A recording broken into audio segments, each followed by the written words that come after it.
And I think this should be working now.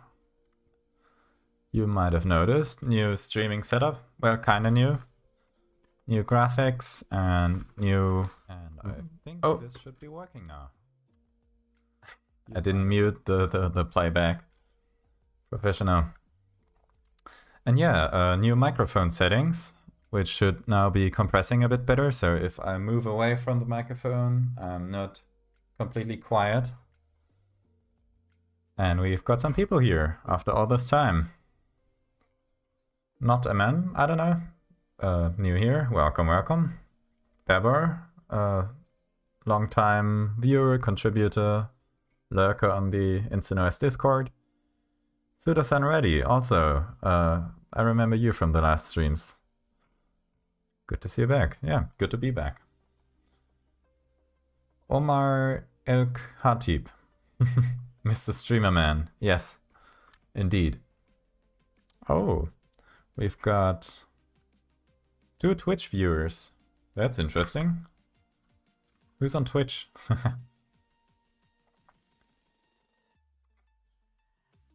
And the other platforms, I think, aren't really working. Oh, this one is actually, and Facebook isn't. I don't care. Actually, I've replaced the Restream chat with the web version.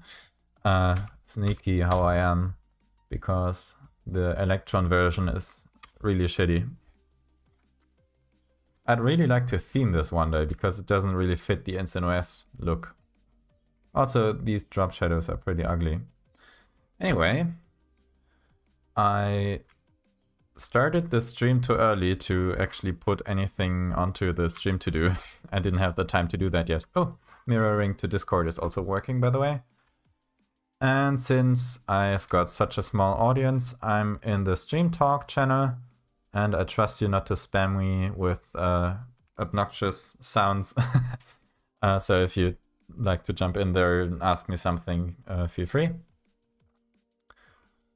And yeah.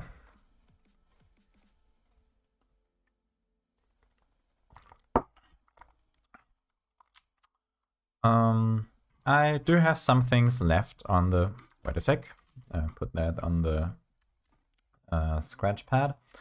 I do have some things left in the beta 7 to do and progress. But it's not as big as it used to be, so definitely beta 7 is getting there. And I also have to do a lot of testing once it gets out, since it's been a while since I've built an ISO. Maybe Arch has broken something upstream. I don't know.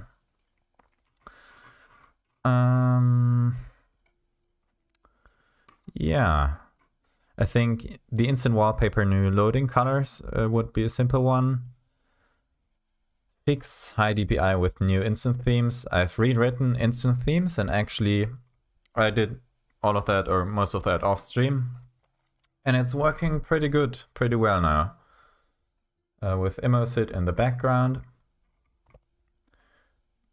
Confirmation for uploading the log on failed installation. At the moment the installer defaults to publishing the log if the installation fails, and because if the installation fails, mostly the live session is not in a state in which it can spawn any windows, which means that you won't be able to answer any questions. So I'm probably gonna do a confirmation step before starting the installation, like, do you want to give me the log if the installation fails, so I can see what's actually crashing. So maybe we'll do that today. I don't know what I meant with that, to be honest.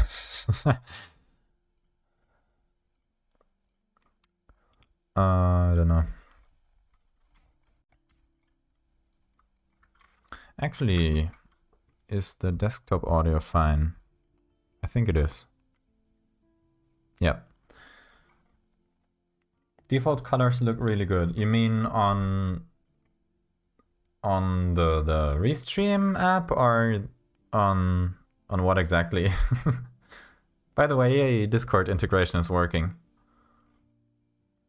How long is the stream gonna be? I haven't planned that yet, really. I'll see how it goes.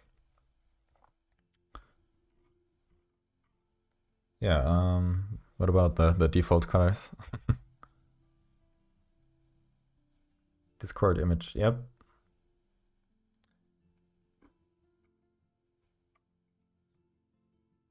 Oh. Oh! I already changed the default colors? If I switch the wallpaper now, it's still the old color, so it might, it might be the case that I already did this and it's not applied to my workstation yet. I build install instant wallpaper.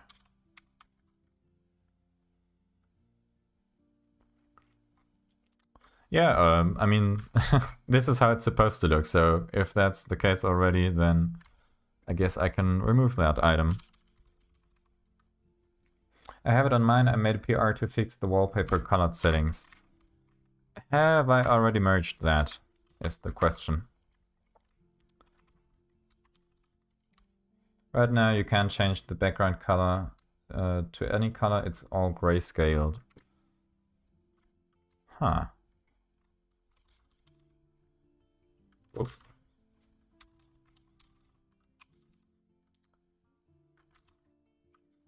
Wait, where did the repo go?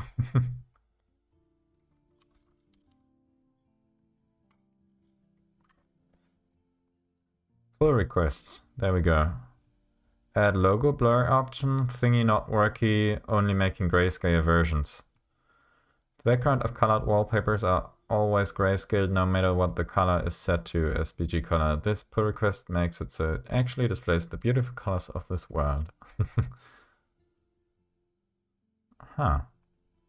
Let's check out the thing and see if... Oh. Appearance, wallpaper, colored wallpaper. Foreground color. Let's do something really beautiful. Oh god. Nope. It's working for me without the pull request. Beautiful. Absolutely marvelous. But what I had in mind was actually to change the loading colors. These ones. Let's get a quick snippet of what the color actually is. So it's this color code.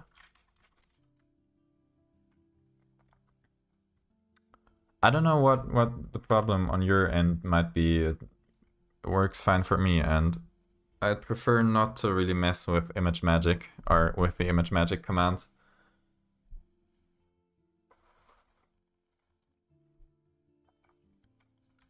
Okay. Let's check if this color is actually anywhere in there. Doesn't seem to be the case. 0 to 9 and A to F and A to F. Does the rip grab have this option? Doesn't seem to be the case. There are no colors in there. What? Could anyone in chat also test it, pretty please? Yeah, that might be good.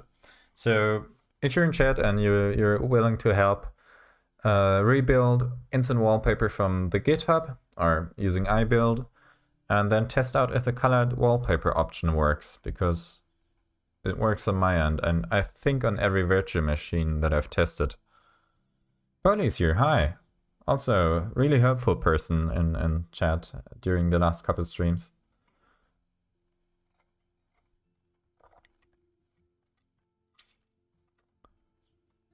Okay. Generating a new one still gives me this color. Interesting. It's been a while since I've looked at... Whoops, wrong one. Since I've looked at the source code for instant wallpaper.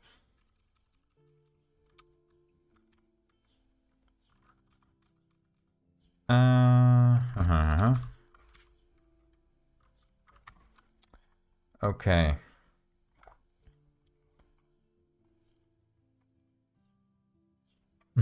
Yeah, Vim wiki. I don't know if there's anything personal on the index. I don't know, not really.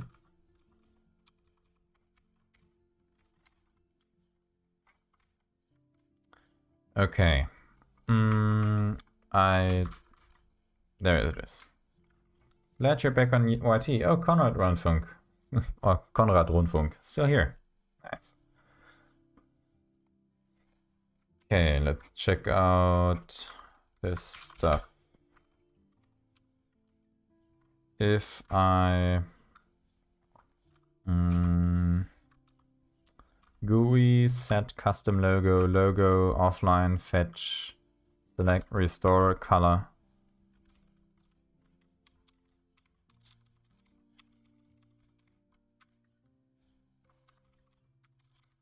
I wrote a help menu.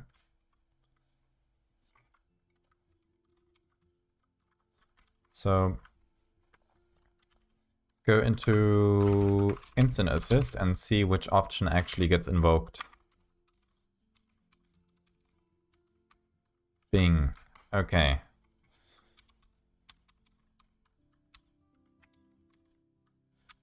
This is actually not in the help menu. If I go into Wallpaper, we've got Bing, we've got Google, we've got Wallpaper Haven, we've got Stylish, I think. Yep. We've got these pictures and we've got random. So these should be added to the help menu then. Whoa.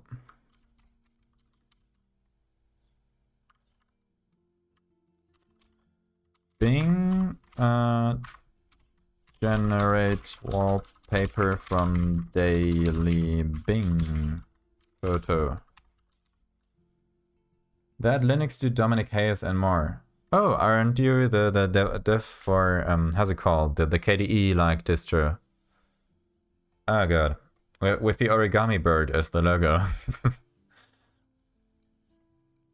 Theron OS, I think.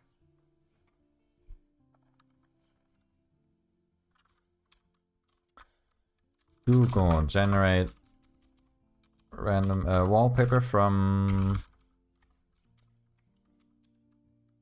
Whoa. Theron OS, yeah. From random Chromecast background.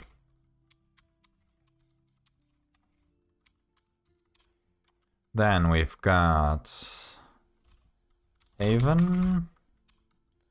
Generate wallpaper from random wall.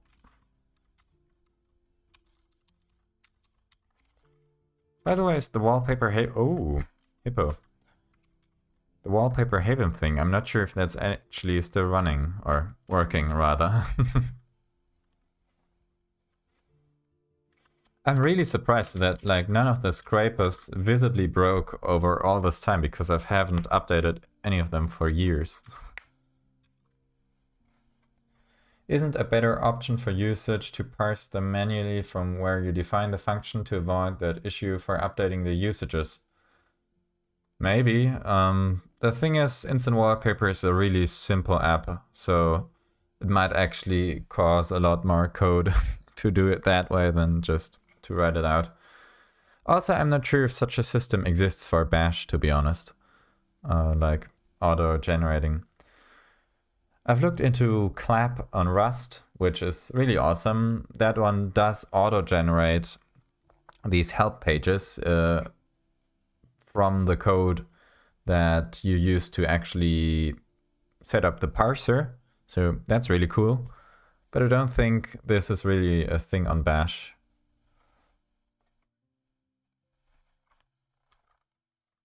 But I'm not sure. I haven't really looked into huge Bash projects. And the projects that are really huge and written in Bash tend to be either like in order to not depend on anything else, or in order for them to demonstrate like that bash is Turing complete. I don't know why you would do like a really complex app in bash, to be honest. Yeah, Rust clap is based. Just a shame they don't care about size nor performance. Really? Like size? I don't know. Bash.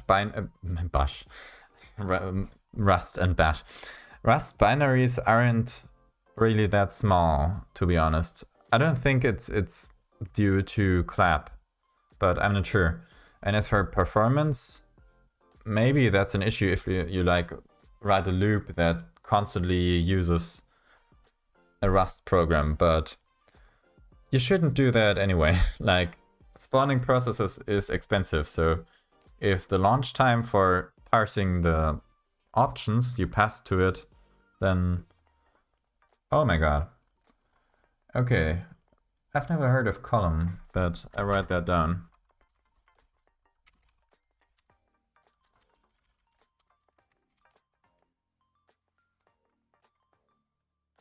Huh. Okay. So I could write that into some part of the file. Maybe I'll try that actually. Just create a little test file. Oh, yeah, but that... Okay.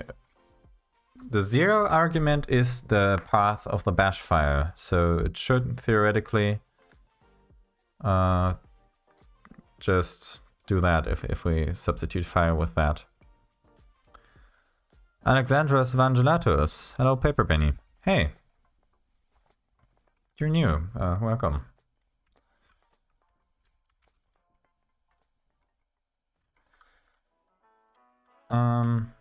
Yeah, I don't know. I've written that stuff down. Maybe I won't refactor all the command parsing during beta 7, but it's definitely something I'll look into.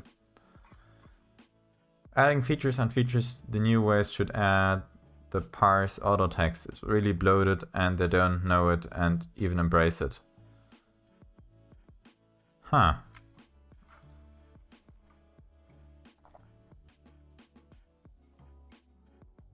Yeah, there's like two ways of using the entire thing.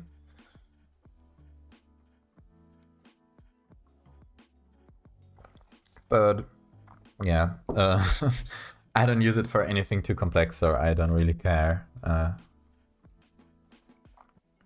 it looks really pretty. Like, I'm using it for Immosit, and has all that shenanigans, and update -- help gives me this, and yeah, it looks really pretty and auto generates all these nice help pages.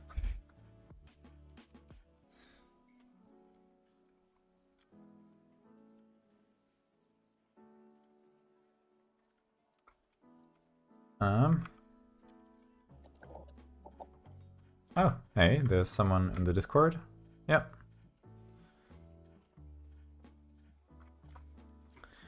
Okay, where were we? Wallpaper Haven, and then there's stylish, which actually isn't an option for instant wallpaper.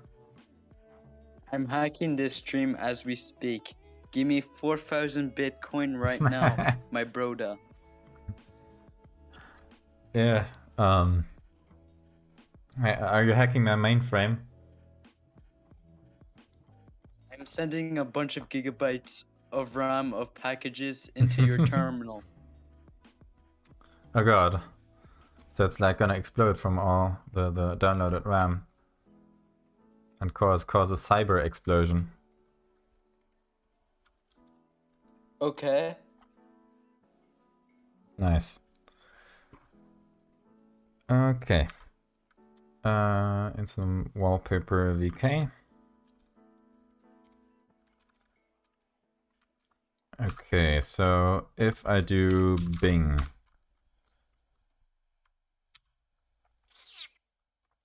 Bing wallpaper. Do I have... Yes, I have tags. So it's doing this.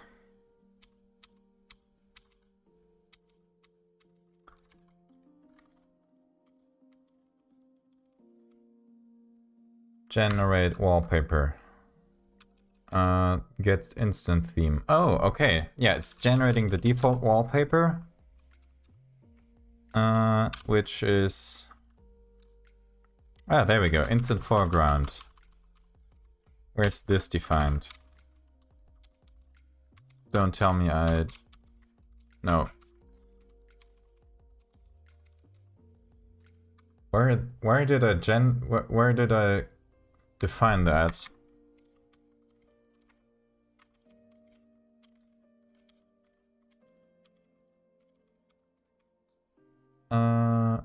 Bash. Oh, it's actually in my bash utilities. That's interesting.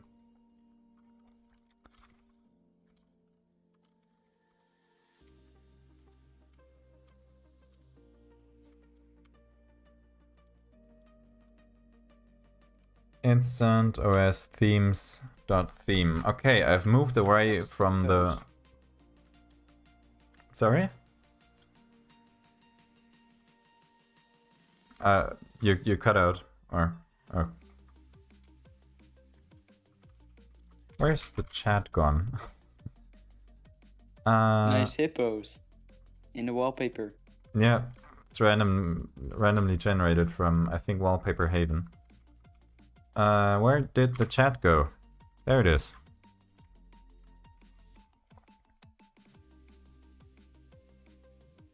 It's kind of ironic you're coding while I'm also coding a KDE Plasma merge request to try and get it to a mergeable state. You have had a talk with the developer of Javawork OS. Has he reached out? I don't think he has. He wrote me a Twitter message and then I took some time to reply because I'm not really on Twitter, and then he didn't reply back. And I think... I don't know, I don't really am on Twitter. Notifications, mentions. Nope, nothing.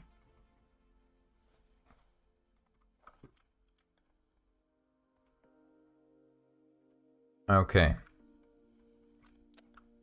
Where were we? Okay. It's using the dot theme stuff. Too many windows. By the way, I've added this. It's kind of convenient, if a little small on a 1080p display.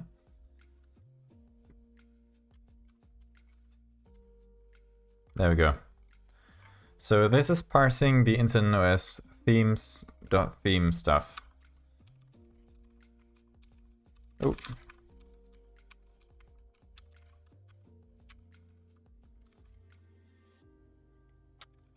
I think it's using Arc at the moment. Yes. I don't think that exists anymore in the new version, so that'll definitely break. Oh god. Okay. He reached out to me on Discord at first because he thought I was the main dev. He wanted to talk because he's also creating an OS called Javawork OS, which shares some philosophy. Javawork OS. I looked that up, I think... Oh god. Okay, it seems to have disappeared from Google. Linux.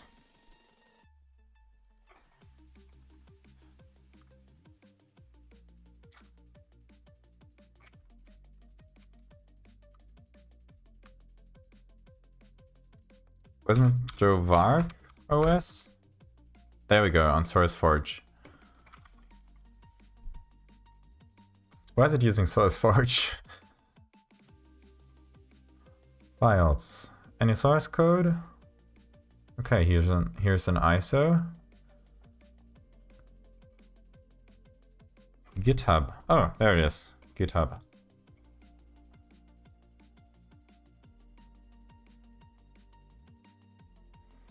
Oh, custom GTK theme without any screenshots. Oh. Okay, it's got kind of a branding issue, I think. Oh, Javawork OS. Looks decent. That looks like... I don't know actually what that looks like. There we go. I don't know what that is. A window manager. Rounded corners? Looks kind of like GNOME up here. I have no idea if that's GNOME. Can't watch the stream. Recently I updated my Arch system and I haven't been able to watch videos besides YouTube. Not even streams work. Oh, that's weird. You might try using a different browser. Chromium sometimes has some codec issues. Or maybe it's the graphics drivers, I don't know. YouTube took your link. Yep, it does that. This looks like... Is that GNOME with the activities up there? Or are they just trying to make it look like GNOME? This is also really similar to GNOME. I don't know. Smart defaults, immersive desktop experience. Ooh, Vivaldi, the default browser. I don't know why people like Vivaldi, to be honest.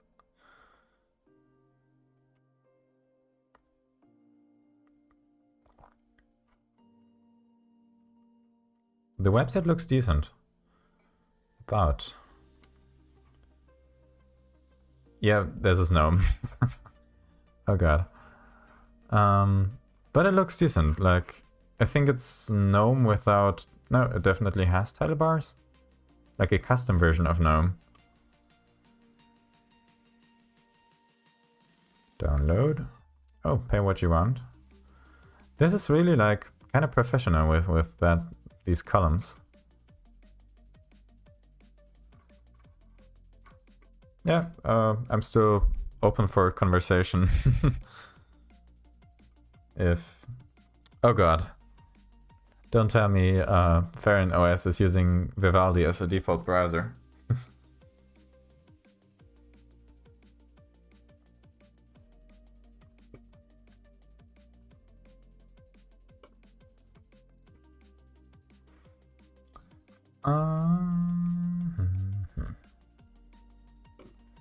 Anyway, let's get back to this mess.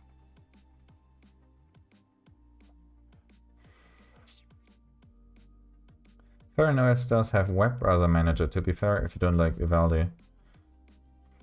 Yeah, my philosophy when it comes to browsers is, since it's just all Chromium apart from Firefox, why not just use the one that's mostly stock and mostly not sending everything you do to Google or some other company. So Opera has the same problem. I mean, it's probably even worse than Vivaldi, but it's just Chromium with a bunch of stuff that you shouldn't really care, or yeah, that you don't really need. It's just, I don't think it's even using a hugely different API from just extensions.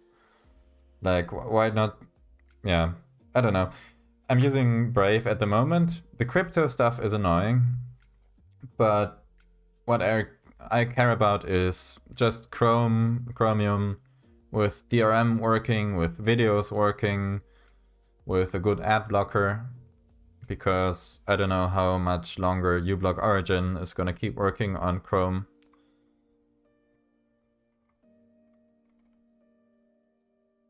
Yeah.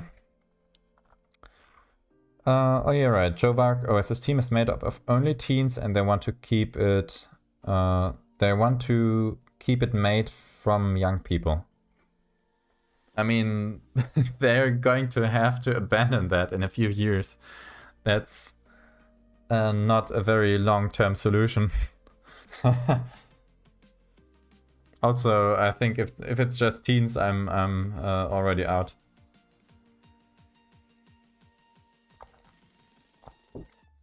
Allow me to introduce myself. Yeah, then there's also the browsers that just break everything in the name of privacy. You can't get anything stolen if there is anything to be stolen, because nothing works.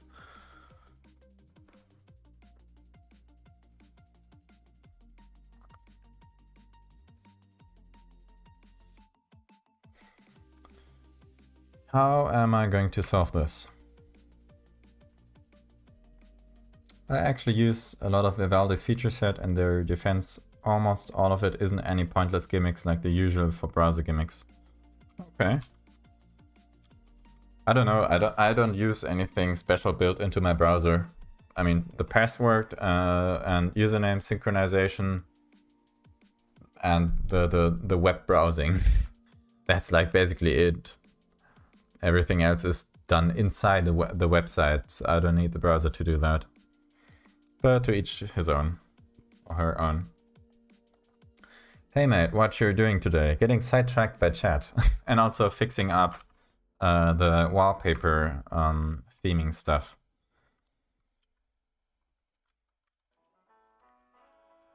Privacy is cool and all until it takes away performance. I mean, disabling JavaScript isn't really something that decreases performance, it just disables JavaScript and everything that relies on it.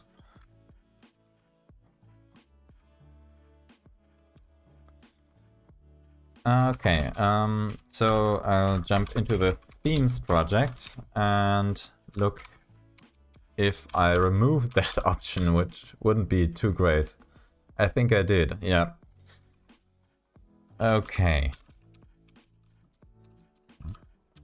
So I'm going to have to come up with a way to replace those .theme files, unless they're still in the workspace.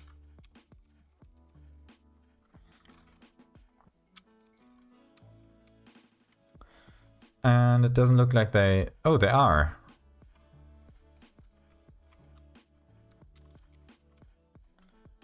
Okay.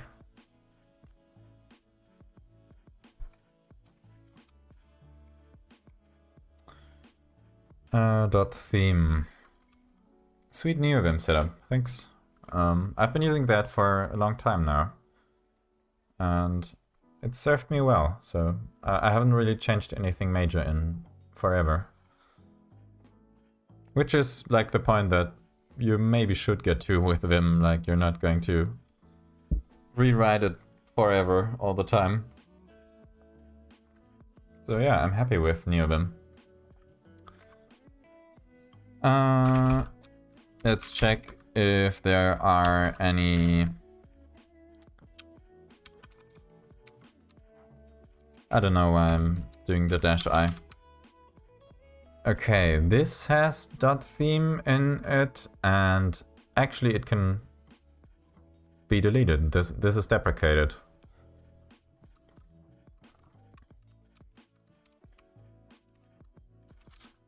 .theme. Yup. .theme.sh can be deleted.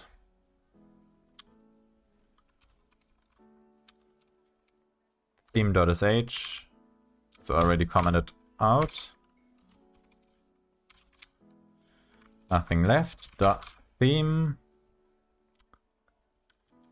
And all these themes are now going to go away. Bye-bye. But I need to migrate them to the TOML file. So the new theming system has a TOML file for every theme that defines things like the cursor theme, the font, the icon theme, the GTK theme. If I can open up the InstaNoise theme, I think it has the most options set. GTK light and dark. So if you set the system to light or dark, it'll change depending on that. Same for the Qt and Qt dark theme. And maybe I'll just introduce a colors option. I think, yeah, that'll be good. And I don't know if I should change the version since it's never really been released, so probably not. Colors, which then will be... oh god, okay, this is the wrong one. Why doesn't this display the color previews? Odd.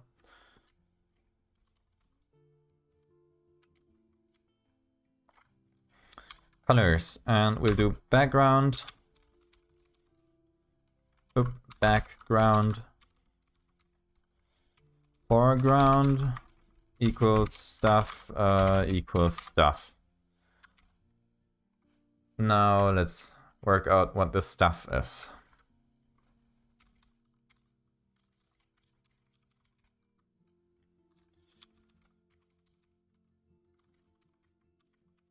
This might also be, yep, part of the old theming stuff. If I do this, oops, this and this, paste them into gpic, these ones can go. This doesn't look like, oh, there we go. Okay. Huh. One of these is foreground. Okay, I'll just introduce a foreground and background option to each theme. The background in this case will be this color.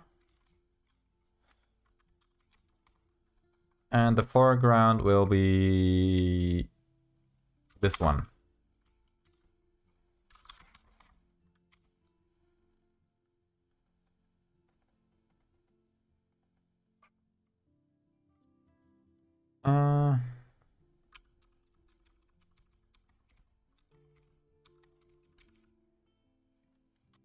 And same for all the other themes. Let's go add that to, whoops, to do add asset submodule git source.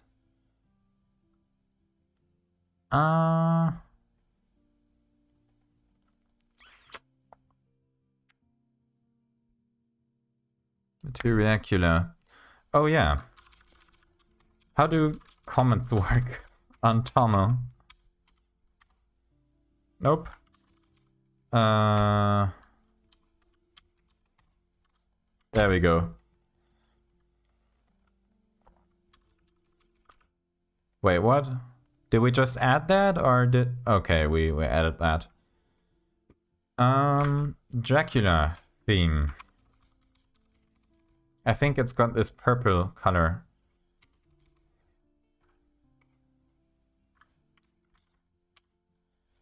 Yep. This one will be the background. And... where's the base 16 version?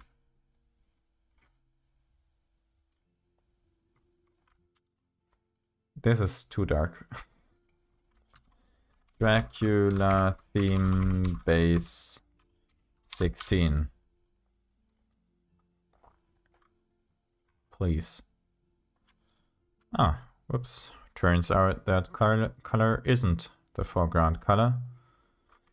I might have Dracula GTK installed. Dracula, there we go. This is going to break the icons.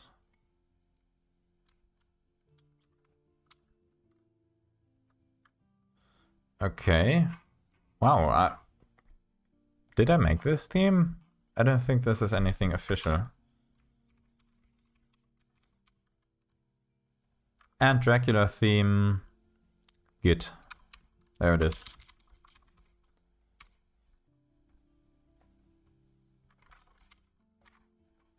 Where'd my Alex appearance go? I closed it. And Dracula. Apply. I don't see any change. Contribute, that has the colors. Okay. And let's get back to core gear. Core gear? I don't know. Contribute.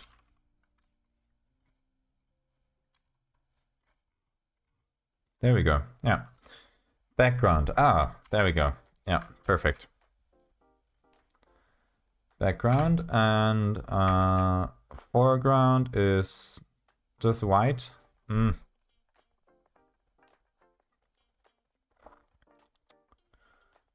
I think this one is the color that, like, I'm not looking for text foreground, so maybe let's rename this. Accent color. There we go. That's what I was looking for. Accent.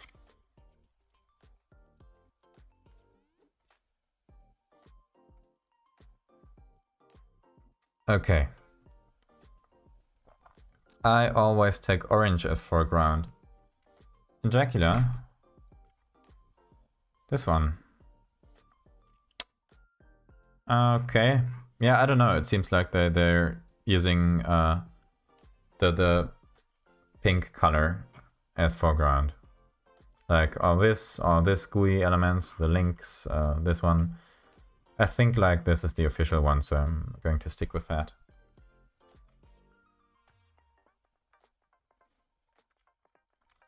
Bubblegum pink. I am in Dracula, yeah.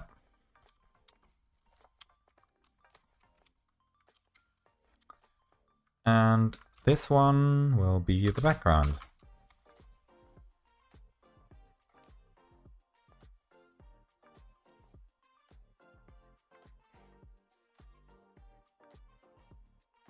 Okay.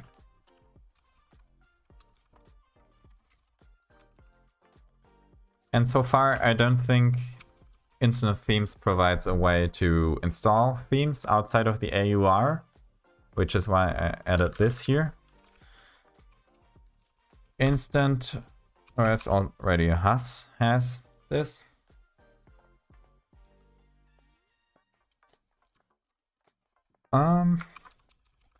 Manjaro. This should also be fairly simple. Colors, background, equals, hashtag, blah blah. Accent. That's cool that COC now has Tomo stuff. Glad to see some based privacy opinions. Oh. Glad I'm based. Officially certified. I was messing with Brave recently due to working on a version of ICE SSBS. Ooh, I don't know what that is. The version of ICE is gonna have browser pre-configurations for all the Chromium type browsers. Suffice to say, Brave was quite easy to remove the bullshit from once I found out about the local safe state file.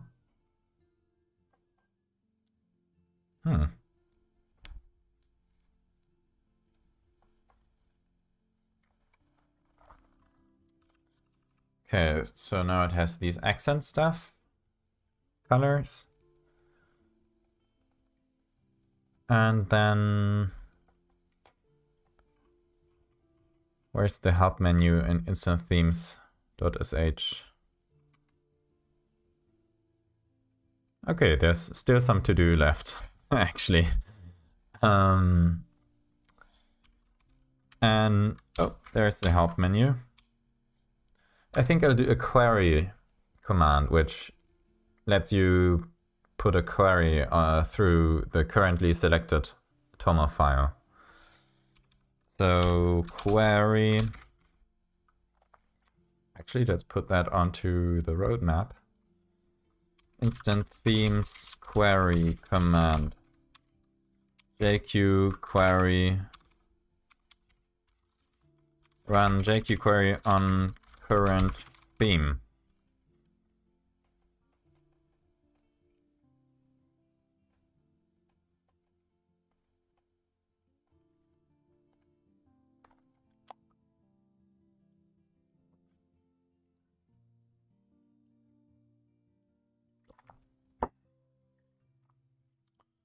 Yeah.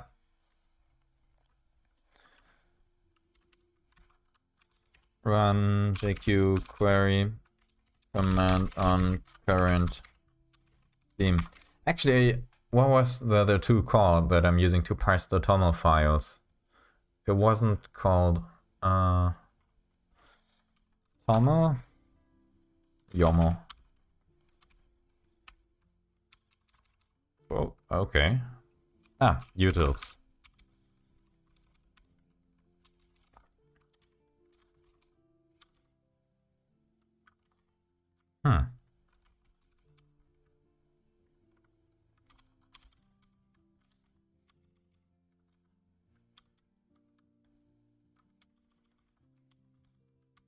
The variant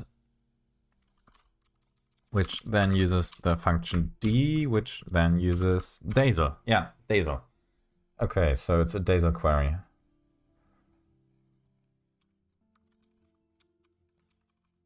Dazel query.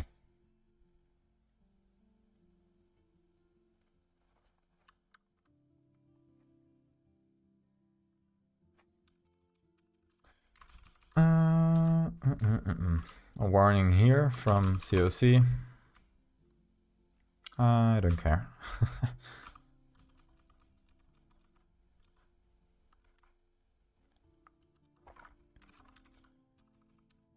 Okay, so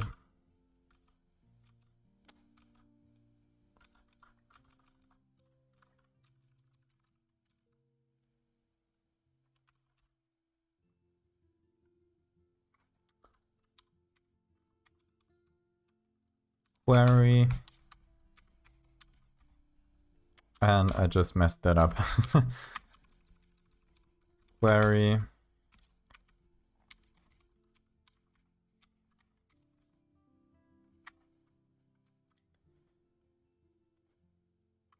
Orange for or red for alerts or notices. Okay. So if I might, yeah, maybe in the future I'll expand the color option. Oh, also I have to write a man page or a docs entry for how to create themes for the new instant themes system.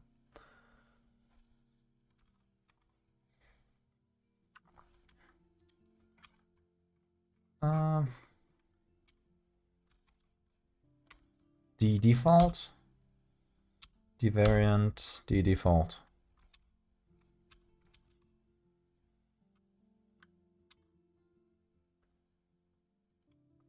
What if I just do D default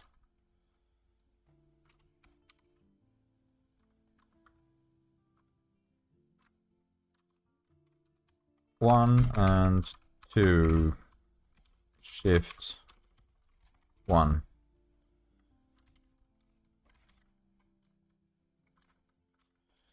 J theme sudo make install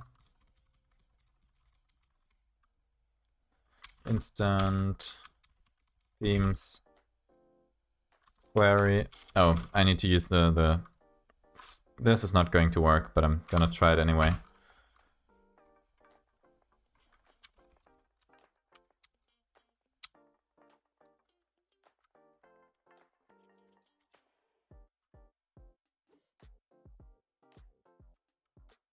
Default variant. Yep. So it's trying to read from standard in because it doesn't have any input file. Okay.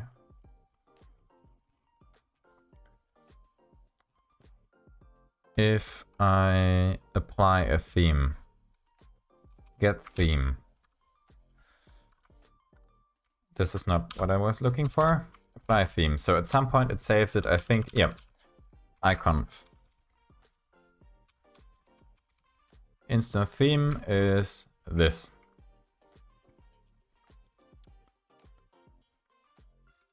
And if I do theme dir equals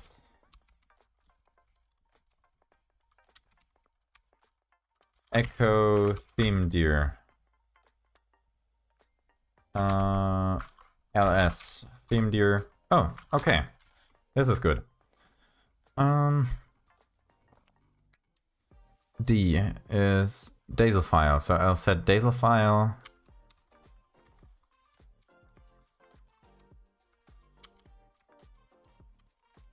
Dazel file equals real path. Select theme.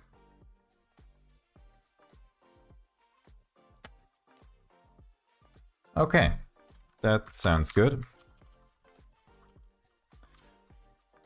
So I'll do select theme icon instant theme. And I think I can do a default one here. Whoa. Yep. Instant theme, instant OS. User share instant themes, instant OS. Nope. Themes. Is it wrapping here? Yep, it is.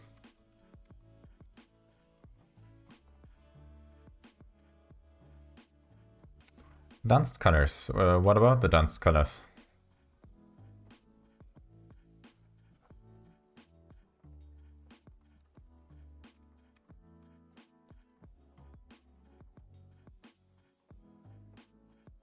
Select theme. So this should give me the correct Dazel file. Perfect. Oh my god, this was really quick to implement. And if I do query, actually, I'll swap these arguments. This makes more sense, I think. Sudo make install.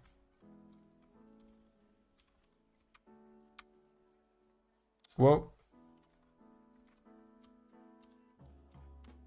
Ah, there we go.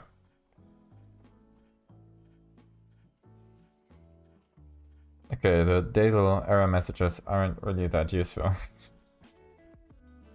I think Dazel is in the chaotic AUR. Okay.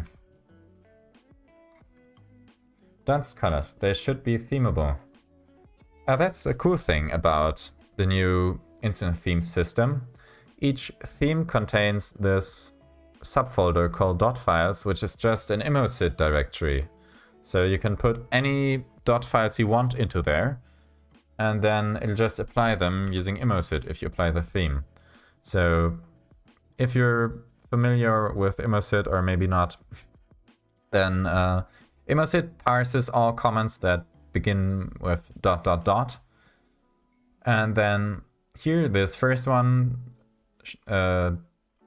indicates that the target file for all the sections below here is this file. So if you apply this directory using Immosit, .config dunst will be considered the target for this file.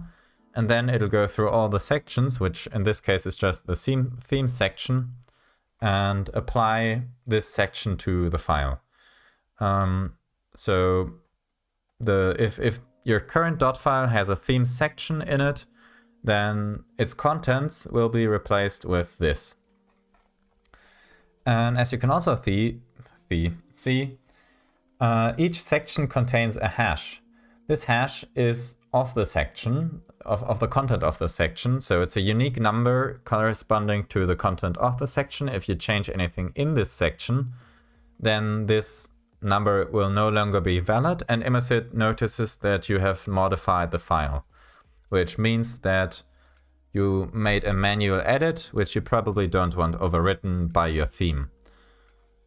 And the result of that is, like, if I were to remove the theming section from my dunst entirely, like manually by going in there, and then apply this file to the file, then it'll notice that my dunst file, if I actually edit that, dunst it'll notice, like, yeah, this is the actual theme section in my dunst right now. So if I apply this file to it, this will be replaced by this. If I modify this, then this checksum will no longer match this, so Immosit will notice that I've added this P here. I don't want to lose it by being overwritten by this, so it'll just skip this, long story short. So it allows the user to keep their customization options by manually editing .files, and automatically disables updates and overwritings for any .files that the user has manually edited, because the user probably doesn't want to lose their configurations just because they are playing around in the settings. And I'm planning to also introduce a force option, which will allow you to just straight up override any file with the theme version or the .files version. So yeah, same for X resources. Here is a theme part, and if I have a theme part in my X resources,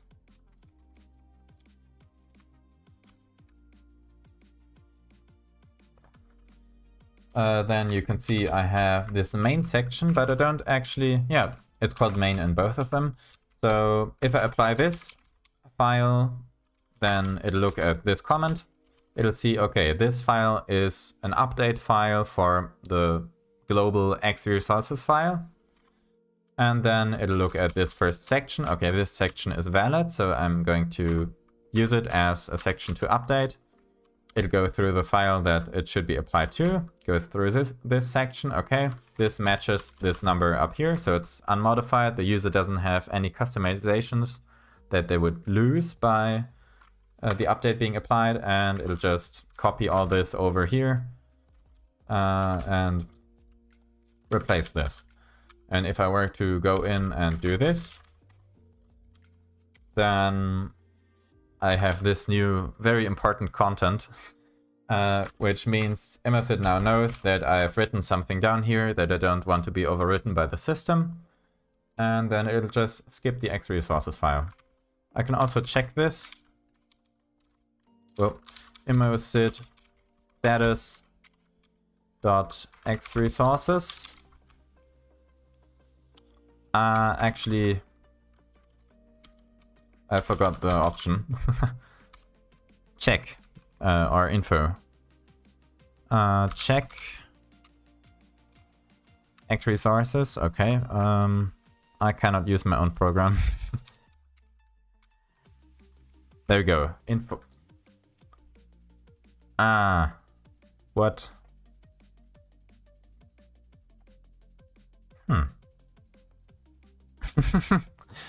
Great program demo. Okay. If I do Immosit.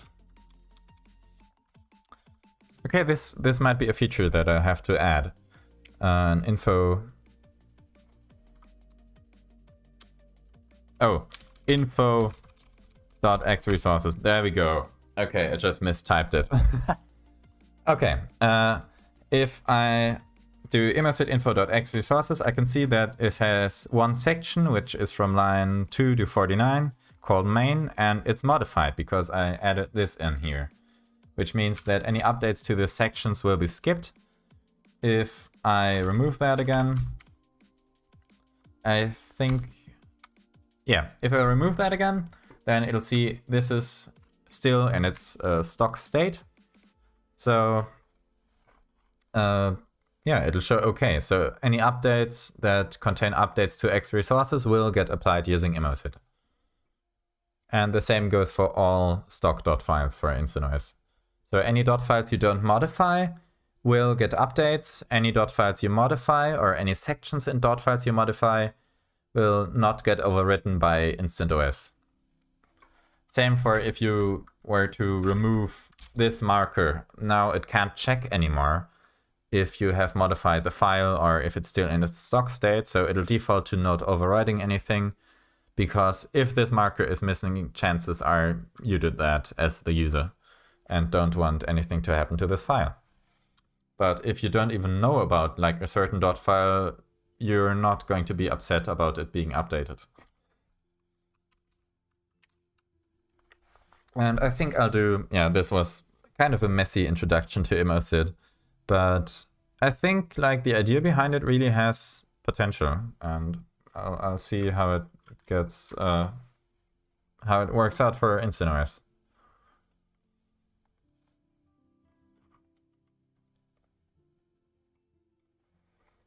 And I think actually very more complex programs like most GUI programs, GNOME, or the GNOME family programs, KDE, they have a much more complicated system of managing user preferences and updates to the program themselves, because it's, I think, mostly not even plain text. It's databases, some binary formats. So this isn't really something that like should be implemented on an application level, but if an application does provide plain text config files, and you want to ship a different config file to the user and also not upset the user by suddenly overriding something they added, then yeah, that's the use case for Immosit.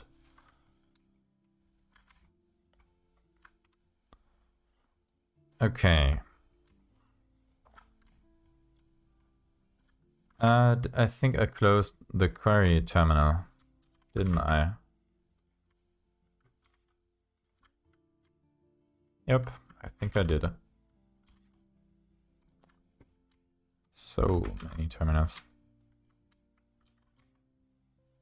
Okay. This can go. I still need that. To do replace with instant themes query.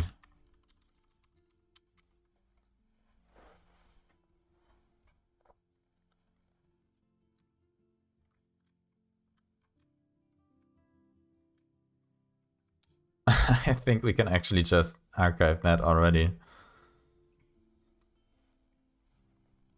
By the way, I have been playing around with GitLab and I am considering switching to it, at least for this to-do board, because GitHub Projects kind of sucks compared to what GitLab offers. And I think they know that. I think it's getting replaced soon. I've seen some new issue stuff, like really fancy stuff, but the GitHub Projects board kind of sucks. Like on Firefox, it's really buggy. It doesn't have a proper API. It's not accessible from the mobile app. And yeah, kind of messy. What about Trello? I used to use Trello, but I mean, if I'm going to switch anyway and going to spend the effort, then maybe to something that I could theoretically self-host, or that is not like as obnoxious as Atlassian. Like the Atlassian ecosystem also, I don't know. I think GitLab would be a better fit. Like it's open source, and Atlassian really gets expensive and weird if you want to try something advanced.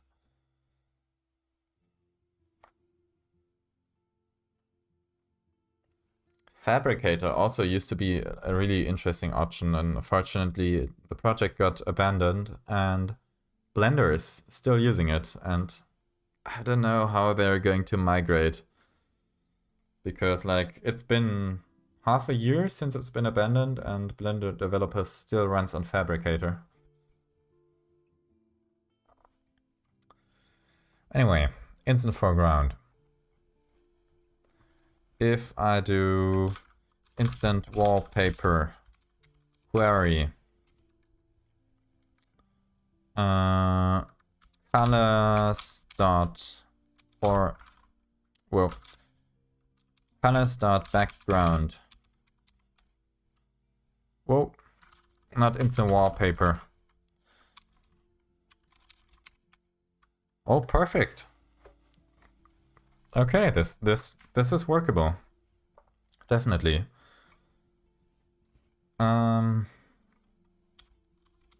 Instant theme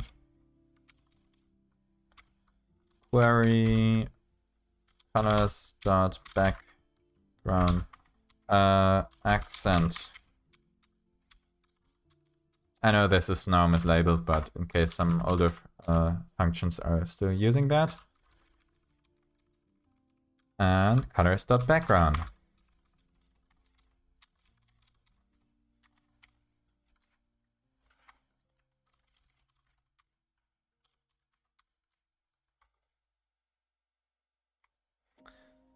GitLab would be cool. You could also just mirror the GitHub repos and switch everything there.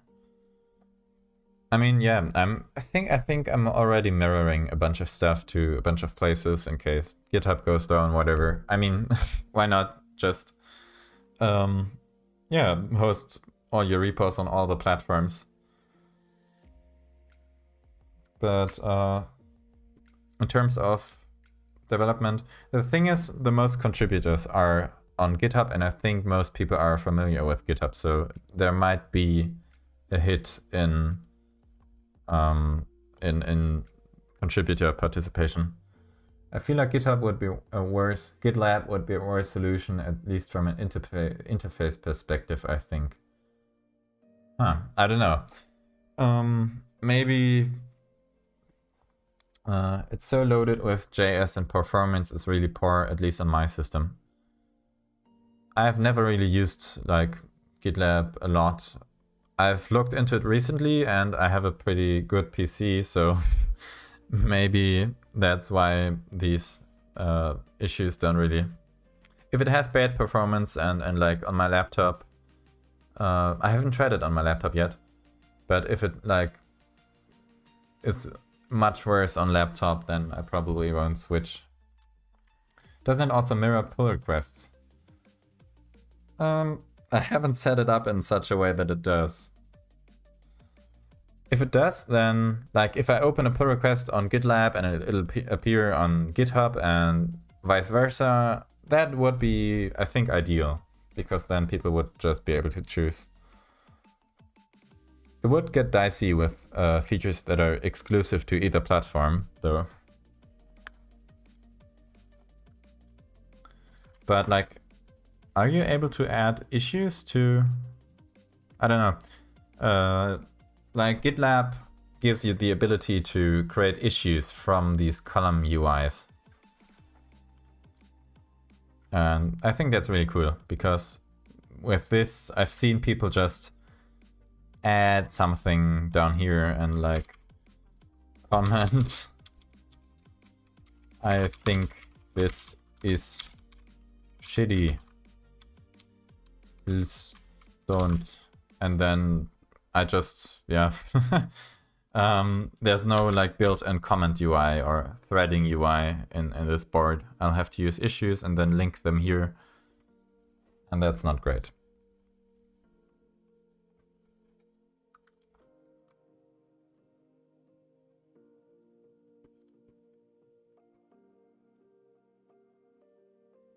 That's probably what the new GitHub to-dos will try to add. Yeah. They already changed like the oh, there it is. Jesus. Welcome to projects. Built like a spreadsheet. Projects give you... I like Kanban. I don't want a spreadsheet, to be honest. To give you a live canvas to filter, sort, and group issues and pull requests. Tailor them to your needs with custom fields and saved views. Jump right in. Okay.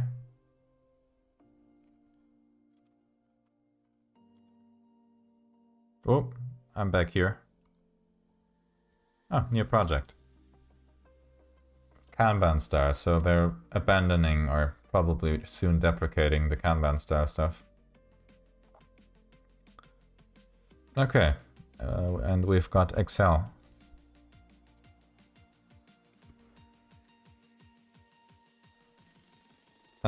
Testing the new project feature. Hello, world. And this is now an issue. Or it's a draft for an issue. Convert to issue. Hello, world. Signee status, convert to issue, archive. Okay.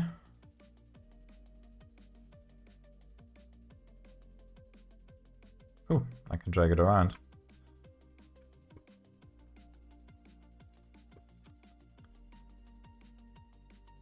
Okay, yeah, I'll probably migrate the Kanban UI somewhere else. I like Kanban though, so I don't know how this converts. Yeah, it's really just Excel with like issue links on it. And I like the columns, to be honest. Like, yeah, I'll look into it later in more detail. Instant foreground now has been rewritten, which means this can go and this can go. And also I will be lessening the reliance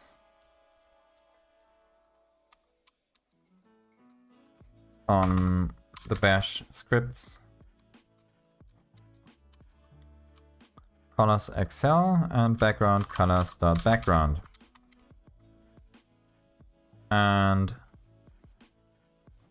now for the default stuff, the wallpaper changer got stuck, I think.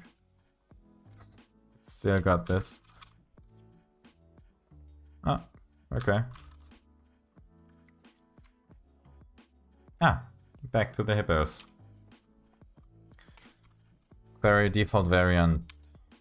Hello.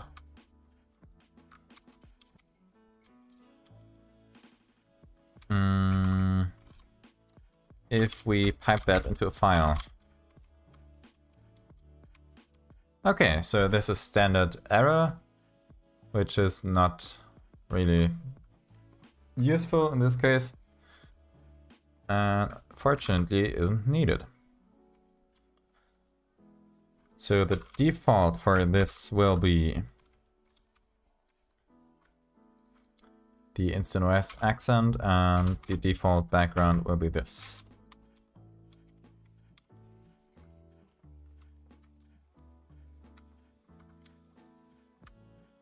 Okay, this should create a new default background if there's no default background yet from these colors.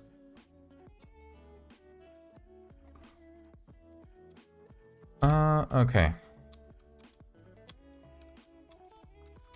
Change loading wallpaper colors and expand help option.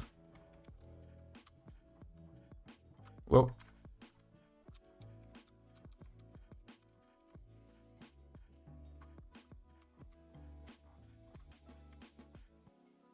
Okay.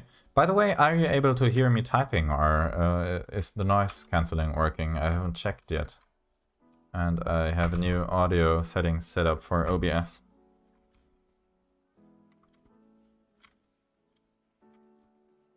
Notice, new streaming setup. Well, kinda new. Change loading wallpaper colors and... Okay, it kinda works. The noise cancelling.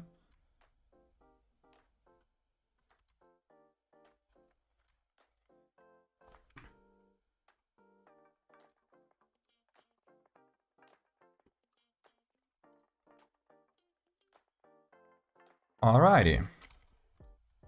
Only when I speak, yeah, then it isn't really able to separate it very well.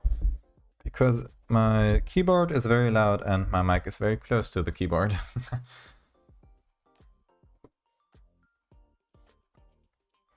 Are you not using Noise Torch now? No, I'm using the built-in OBS noise cancelling, which is just the same tech. Noise Torch is basically noise RNN with a GUI and a pulse audio integration, and there's a noise cancelling filter, which is noise RNN and OBS audio filters.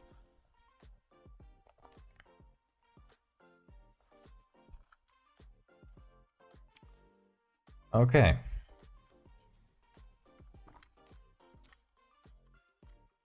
Do we have... the project stuff. Hello world. I don't know. Okay. Back to the to-do list. New loading colors is done.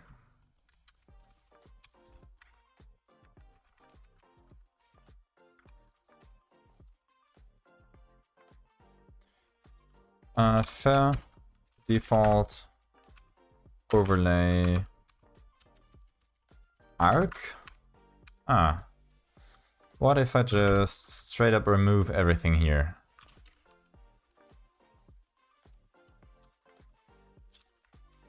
Instant wallpapers. Instant wallpaper. Bing. Hey! New wallpaper. Or new loading wallpaper, rather. And the hippos are back. Cool. If I do, whoopsie. Google.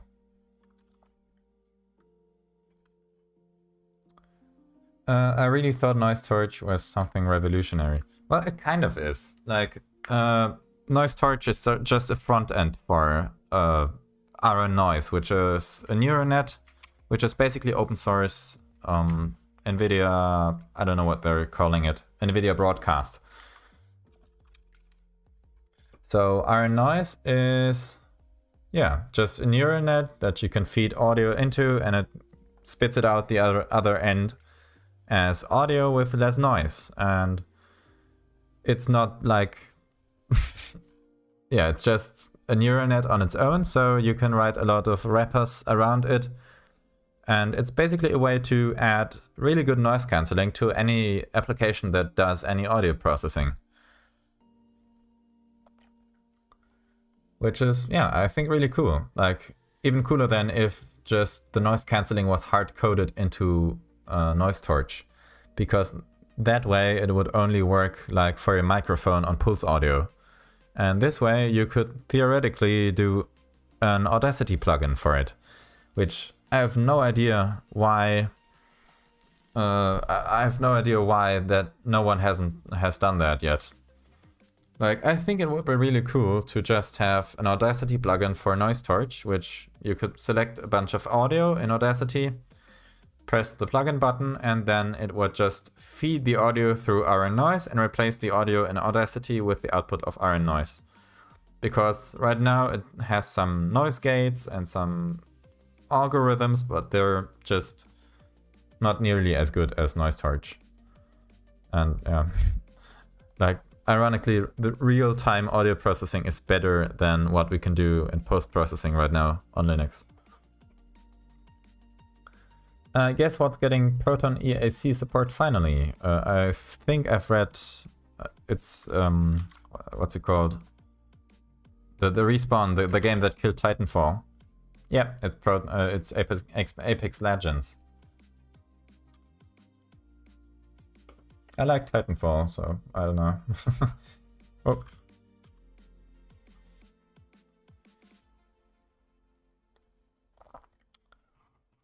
I just started learning C at university. Any pointers? I mean, I'm guessing *C is a good pointer. Or *ABC. Like, great variable names as well.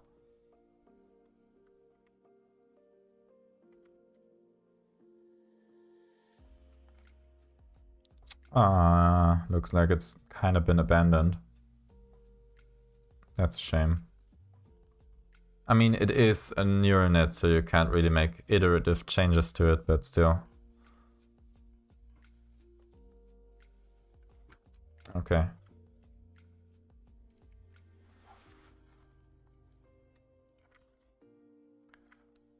Fix high DPI with your new instant themes.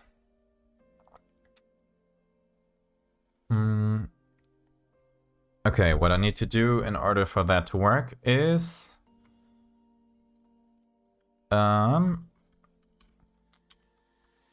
so applying instant themes applies an Immosit update, which means that the contents of X resources will get overwritten by whatever is in the source file for the theme, except for if it's been modified.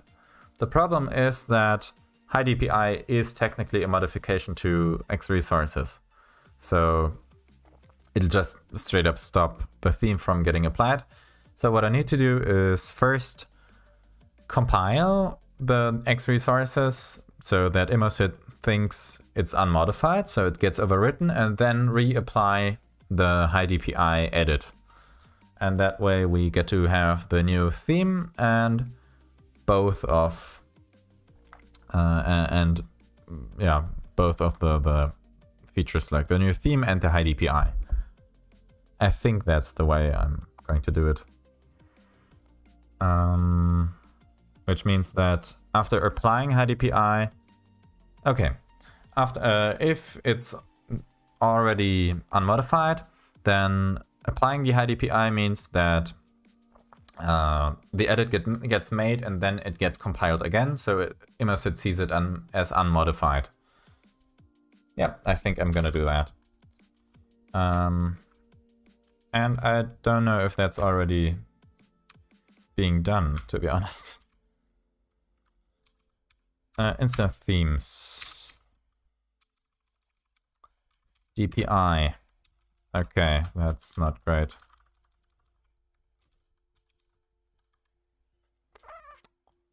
Uh-huh. Okay, looks like I'm gonna have to dig into the settings. I didn't commit that, did I? Okay, query.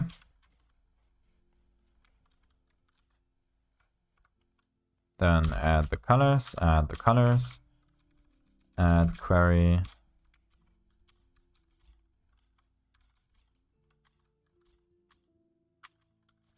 Add query command and add accent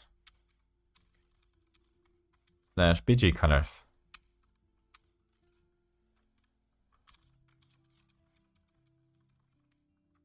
I should use an SSA agent.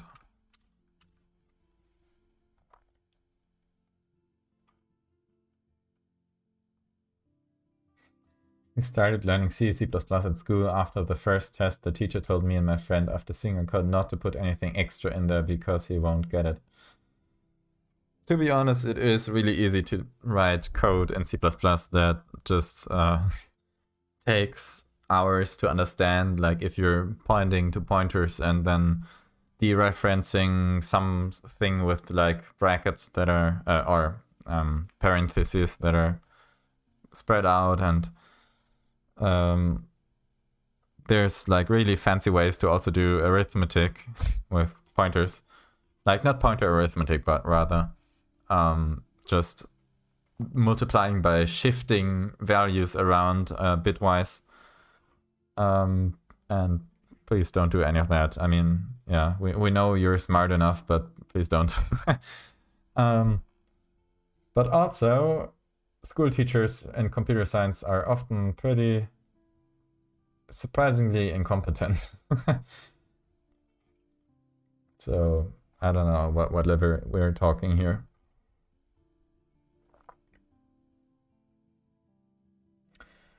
I have a problem with Yu-Gi-Oh! From Steam. When I switch from tab to another window, the window moves up nearly hidden window, so I click middle mouse on it to center it again. Sorry, that was weirdly phrased. Okay, am I gonna assume this is like a card game? When I switch from tab to another, the windows move their way up nearly hidden window, so middle click mouse on it to center again. I mean, middle clicking a window with the mouse usually closes it. So, I don't know. But Wine, unfortunately, has kind of an issue with some window managers that if you switch to another workspace and then switch back, the window will suddenly be black and unresponsive. The way you fix that is by using Super Control H to minimize it, and then Super Control down to get it back, and then it should be back to normal.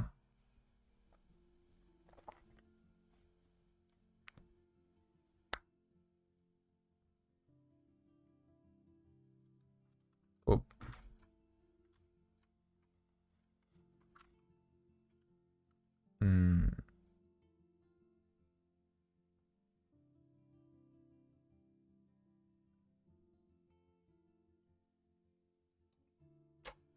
Congratulations, you've received 100 messages today with Restream Chat. Yes, that's the problem. Okay, nice. Then let me know if the solution works. Super middle mouse. Oh, I didn't know. Super middle mouse. You cannot use middle mouse to center. I don't know if that's like super middle mouse switches between tiling and floating. And middle mouse on the top bar closes the window. Whoa. Okay, so to fix the DPI, I think we'll introduce that to instant themes. I think it's done by settings at the moment, which is not great.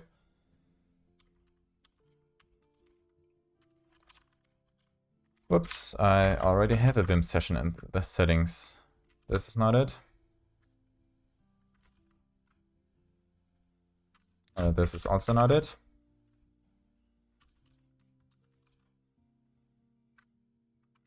Not it. There we go. Nope, also not it.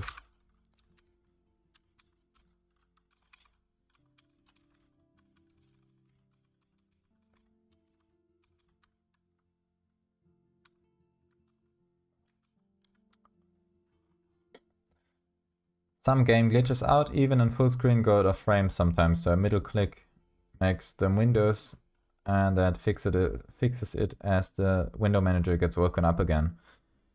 I don't think it's like a problem with the window manager in particular. I don't know what it is. Like I think it's some API that window managers haven't, or rather Xlib doesn't implement by default. Because i3 doesn't have that issue. Oh, okay. I've never seen that. In case that happens, yeah. Oh, I also play some games in floating mode. So I'll just use super left mouse to drag it to the position I want to, then manually resize it to cover the entire screen, and that way the window doesn't randomly resize anymore. And in case it does just drag it back to how it's supposed to look. Yeah, another thing that might be useful is fake full screen, which is actually what I'm using right now to hide the bar here. This window thinks it's in full screen, but if I full screen it, it actually keeps its size. You activate that with Super Shift F. Whoops, bad example. Super Shift S with F, which won't appear to change anything, but this window now has fake full screen enabled because I pressed Super Shift F, sorry, with the window in focus. And now if I full screen it, nothing will happen because it'll tell the window that it's in full screen, but technically it's still inside a window, so you can drag it around even though it's in full screen. But for some games, I'm just switching to i3 while playing because I don't need to do multitasking while gaming, so i3 is fine for me, even though I don't really know how to use it. And it's a bit more solid. I think they have kind of a hacky fix for the wine issue built in. I don't know if that's the case, but it seems to be the case because when I switch workspace in i3 and then back to the wine window, it actually kind of flickers for a second as if it would apply the fix from InstaNoise, like the minimizing fix, but automatically because it recognizes it's a wine window, it behaves weirdly, so it tries to kind of put a band-aid on it. I'm not sure if it's i3 or some library doing that, but I think i3 has a fix for that. Also, desktop environments are kind of really bad at playing wine games, unfortunately. Maybe GameScope will change that, but as it stands, like GNOME is not great for wine and Proton games.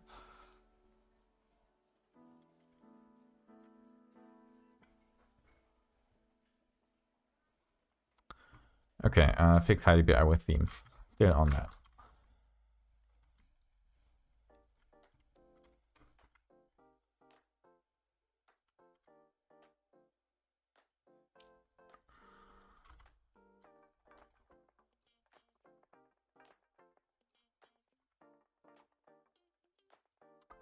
What do you think of this crop windows? I've seen this patch and I think no other desktop environment has this feature or window manager has this feature. And it might get really, really weird and really crashy for anything that you use this with. So I don't know. If I do implement it, like I'm putting out a big fat warning that you're completely on your own and this will break stuff. Because, yeah, I don't know. Also, maybe this will mess with some window management code, even if it's not active. So I'm not really ready to sacrifice any stability to this feature. But yeah, I've kept my eye on that patch for a while. Also, it seems kind of abandoned. Last update is from 2017.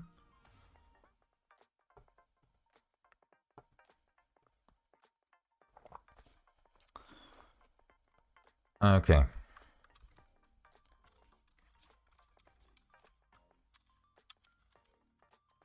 Settings. Okay, the swap file was just some random thing. DPI. High DPI. There we go. Enable high DPI. Please enter a number. Icon of DPI. Instant DPI. Okay, this is a separate thing. Ah, okay. Instant DPI. I think I know where this is. There we go. Yeah. And it's not using Immosit.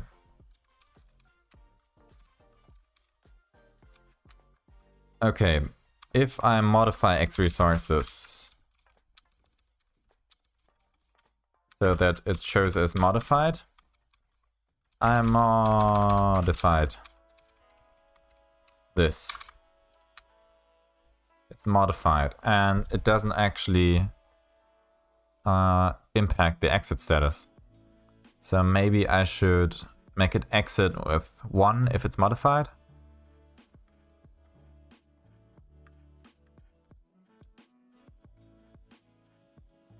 So that'll be an Immosit change. Immosit exit codes.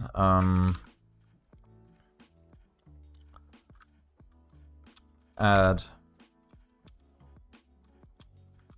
meaningful exit codes. By followers and viewers on you. Okay. How about you don't? This is probably a spam bot. And can I block this guy? This is a surprisingly short username for a spam bot. Twitch.tv/whoop.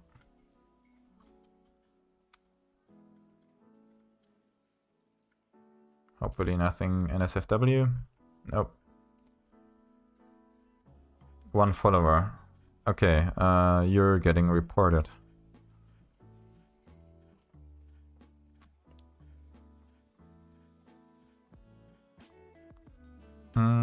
Spam.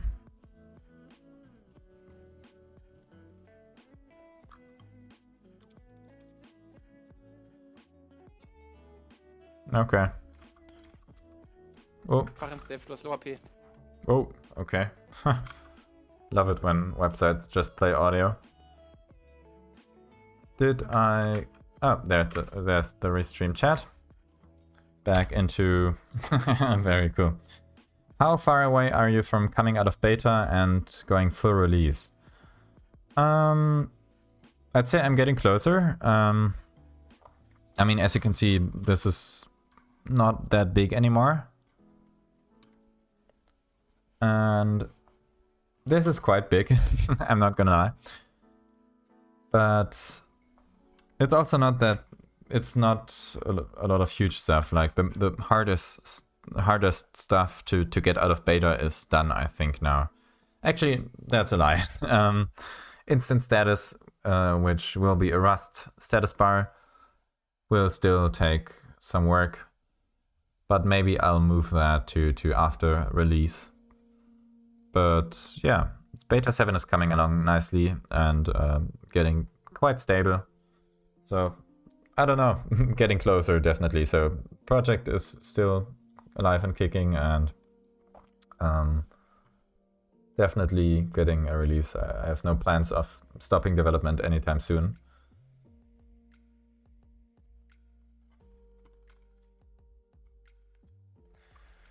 Instant DPI will need Immosit integration. Reset DPI. Okay.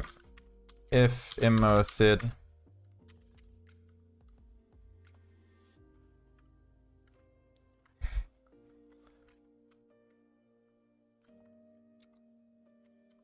I go into Immosit.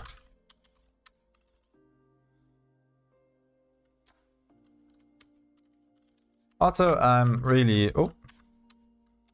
apologizing for this.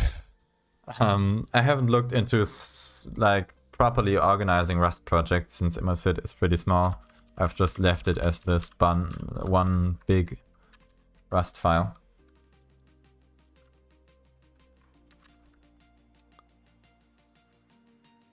Thanks. I haven't... There's no exit in here, right? Yeah. Rust set exit code.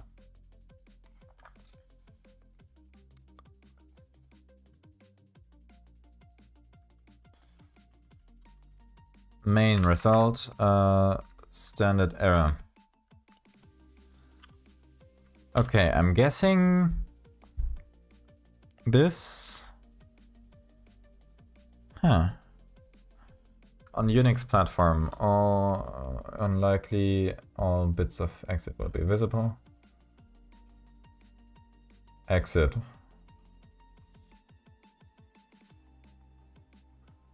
Main standard progress exit, process exit. Okay, let's try that.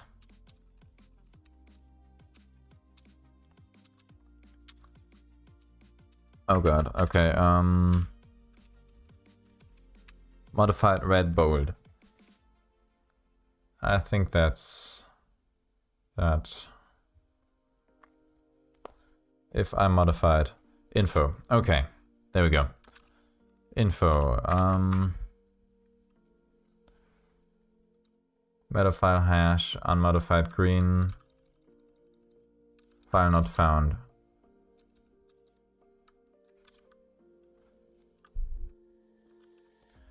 Okay, file not found should definitely be a 1 exit. Standard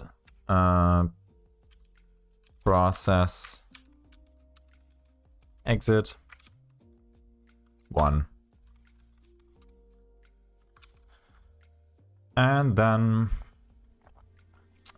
if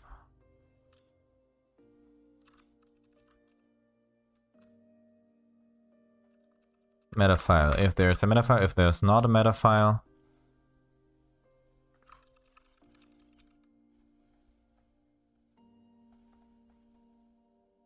okay,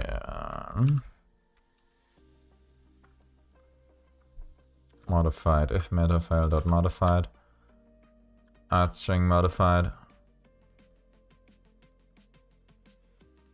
Okay. If one of the sections is modified, then the entire thing counts as modified, and it's exit code 1.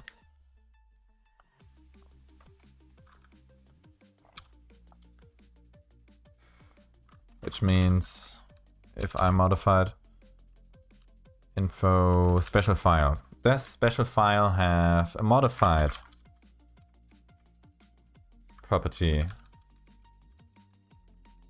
It does, okay.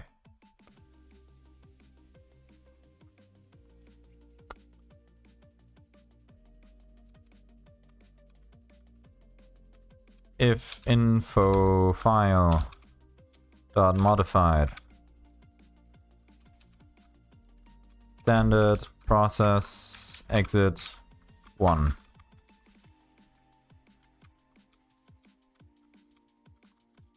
Let's build it really quick. Yeah, it's rebuilding quite a lot of crates. Can you use panic for that, if I'm understanding your intentions correctly? My intention is to give an indication in the exit code if the file has been modified. So Immosit info x resources should exit with 1 if the file is modified. This doesn't mean like there's an error in the file. Modifying files is of course really a normal part of dealing with dot files. Like it's not supposed to crash the program. And I think that's what panic does, right? Yeah, like I don't want to trace back or anything like that. It's intentionally accessing.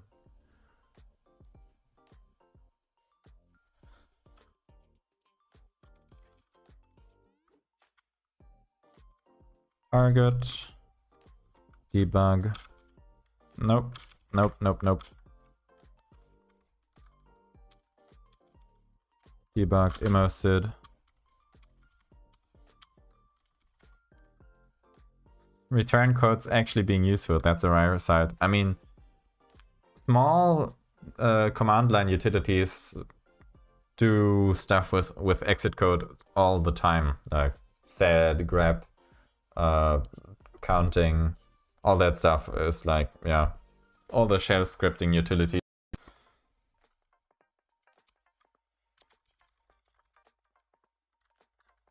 Okay, so let's do the info thing again, and it's modified. If I then compile it, compile X resources, green, and it's green again. Perfect.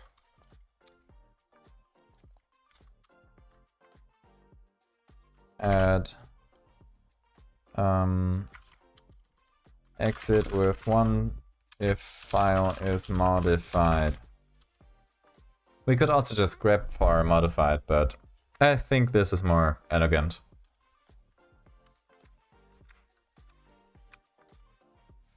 Okay, close that down. If immosit info.xresources, then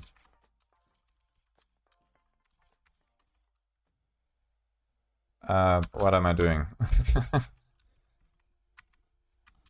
If not, then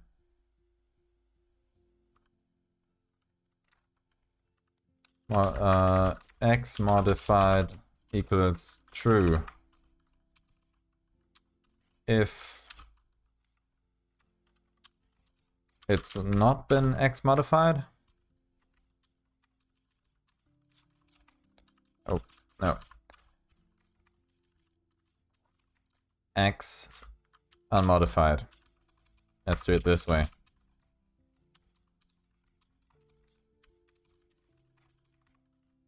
Immosit compile.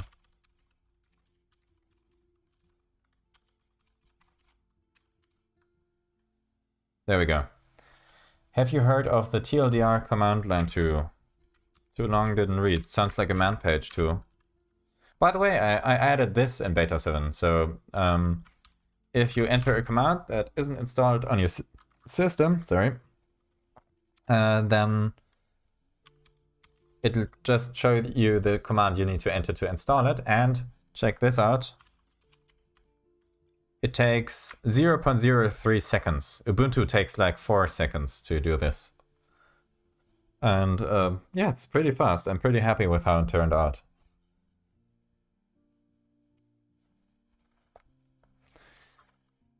Yay, STLDR. Python, okay. I think I've heard of this. No, that was cheat.sh. Bash. Yeah, okay, this is, I've heard of this, yes. I remember this.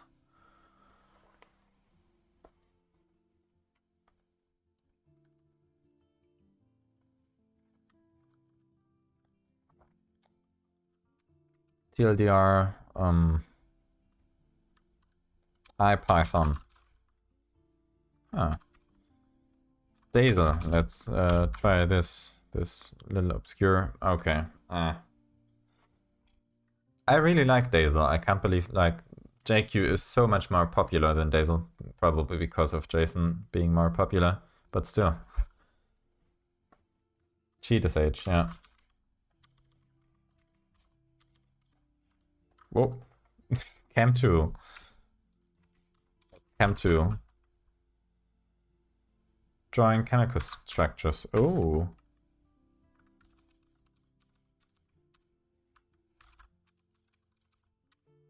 It even has a GUI.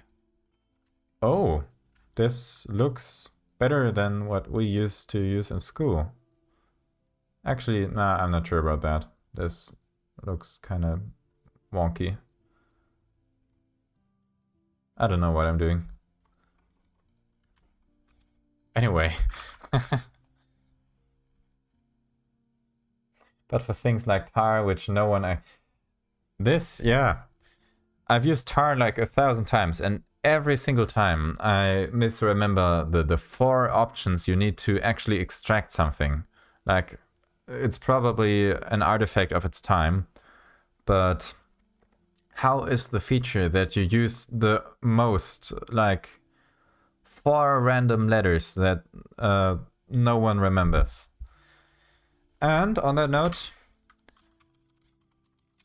there's a tool called A-tool. It's, I think, an old Perl script, but it's in the Ubuntu repo, it's in the Arch repo, probably Debian as well. And it just has this. One thing I find really annoying about tar and 7-zip is, 1, they each have different options, and 2, you need to pass different options to tar or gzip depending on the type of compression used. And this tool is really cool. It'll just A2-X, and then it'll auto-detect the compression type and automatically use the correct program to decompress it. So it might be a 7-zip, RAR file, zip file, tar gz, tar xz, tar the even newer standard, I think, that Arch is using right now. Yeah, I really like A-tool, and I don't know why it's not like a standard command line tool that everyone uses, and instead does things like tar dash. There's nothing even in my completion history that... Oh, okay, this is kind of useful, but still. A-tool, I can recommend it.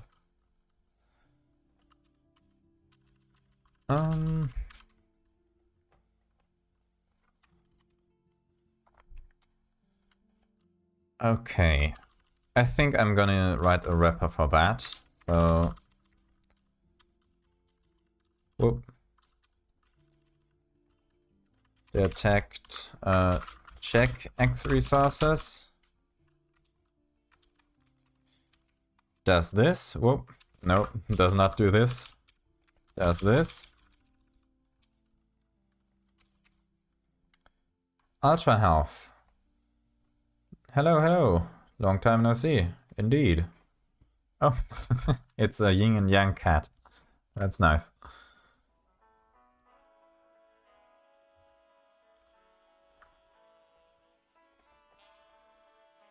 Yeah, A2 shall be permitted. It shall pass into your user bin.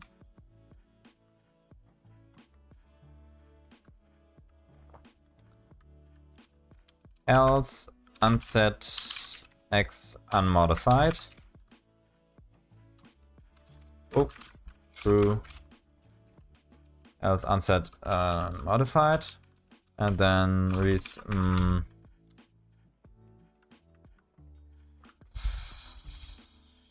maintain xres Immosit. Finish X resources, which will then do this. Unset X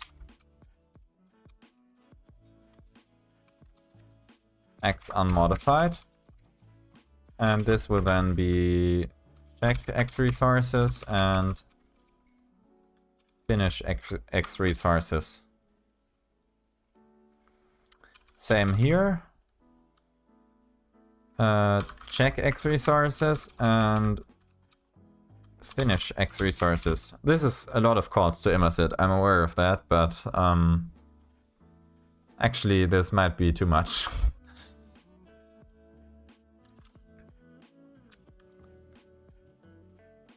Oh, we don't need that actually. I figured out a better way.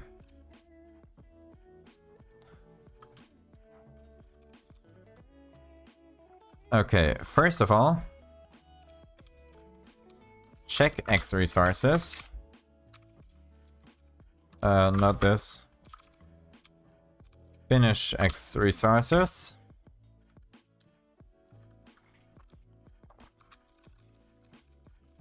Same here, before exiting. And then finish X resources. There we go.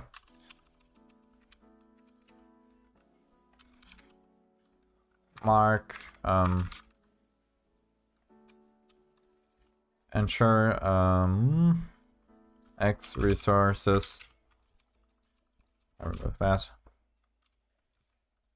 Keeps its unmodified status if modified by the OS.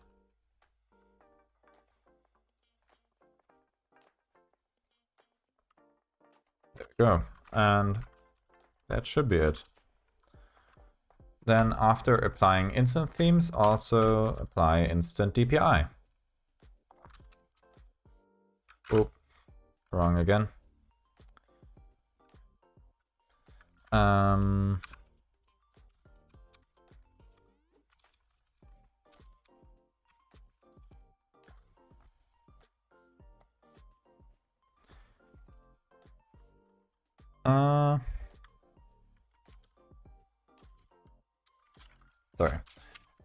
Sorry.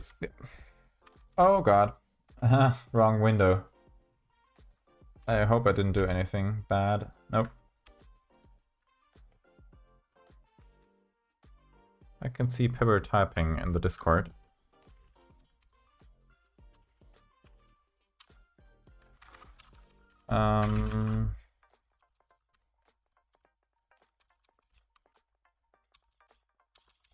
Okay. Immosit apply variant, and after all that stuff,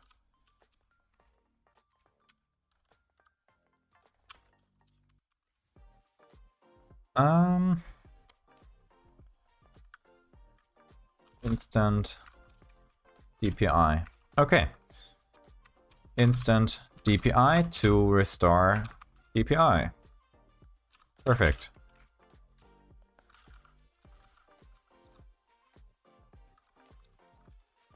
Okay, this status stuff still needs to be implemented before beta 7 can be released. That definitely is an issue.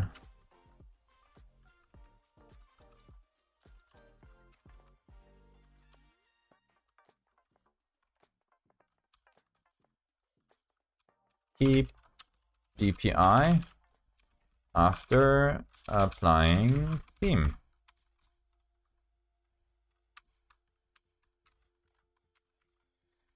Not to be annoying, but not so sure if you will remake the recording instant assist. So I'm just gonna link this pull request again, as I think it's more responsive and the feedback is honestly necessary. Oh, and the chat disappeared. There it is.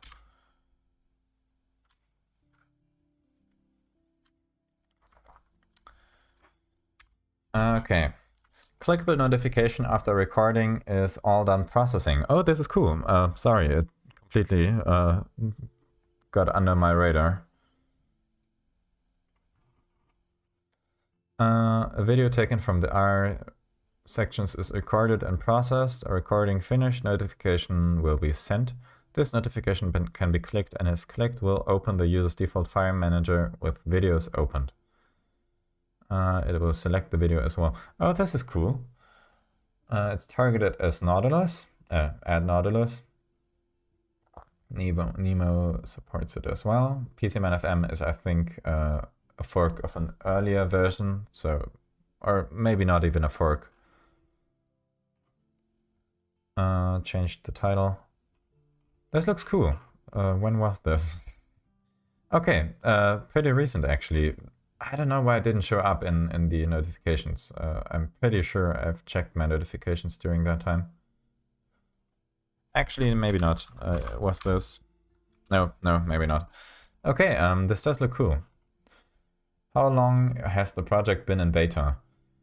A year and a half, maybe?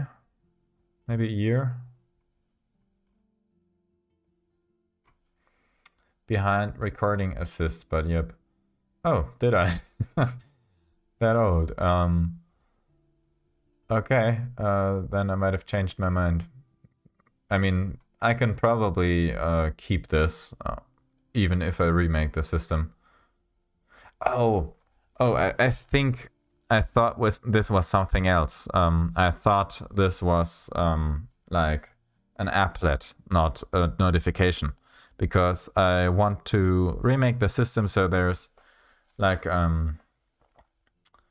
there's an indicator inside of the status bar that shows you that you're currently recording, because currently there really isn't a way to tell if you're recording without looking at the processes, and if you accidentally record and just keep it going for hours, you will eat up your entire hard drive and maybe not know why if you don't know NCDU.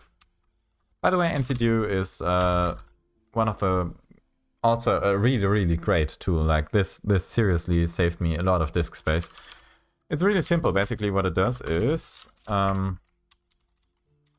you can point it at a directory and it'll scan the directory and it'll give you the size of each folder. And then if you enter the folder, you can see which folder is the biggest one inside that folder and so on. So it'll really help you get a hold of like these, I don't know, backups that you made years ago. You have another backup of them, but you forgot you have a copy of them there. Or I sometimes, it's really useful.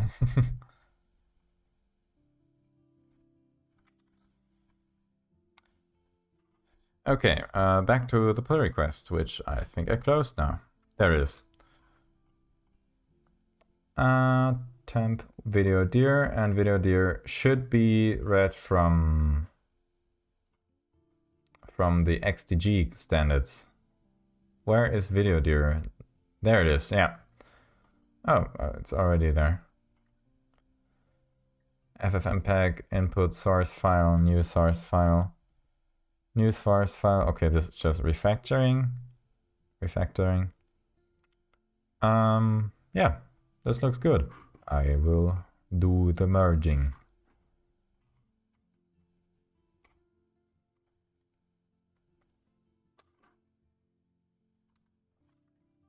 Okay.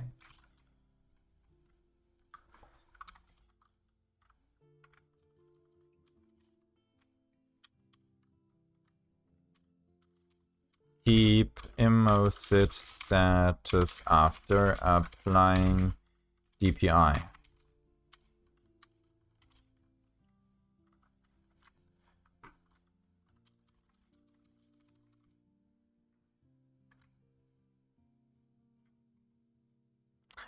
I thought something was weird with the color palette, but it's just the terminal mode.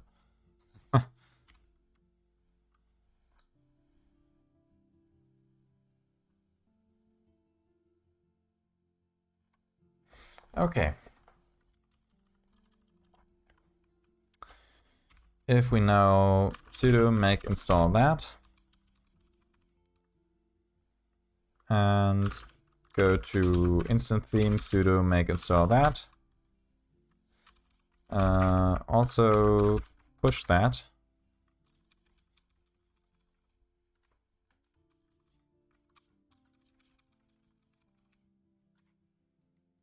There it is. Done. Okay, I think currently if I instant themes apply instant OS, target X resources, initializing X resources. Oh, okay.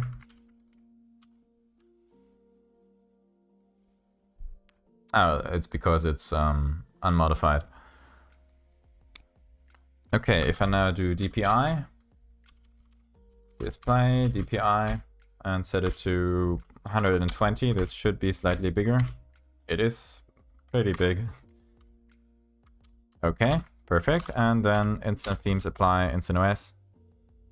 Setting DPI to 120. What? Except for it didn't. Oh no. It did. Oh, it's oh, I need to move the XRDB.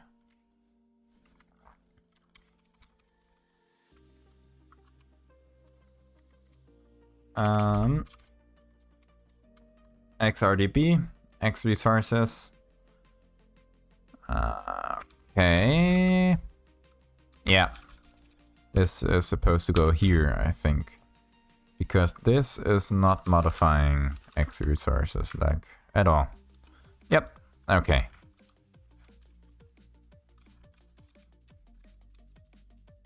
There we go. Okay. This should be better.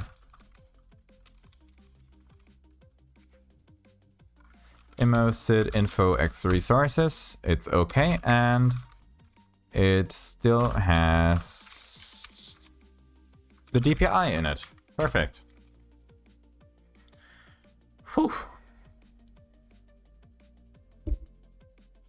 Okay.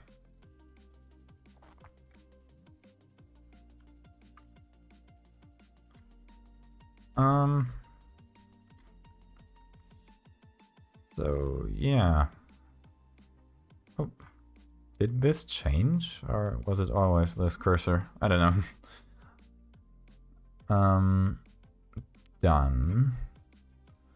Done. Last thing is the installer thing.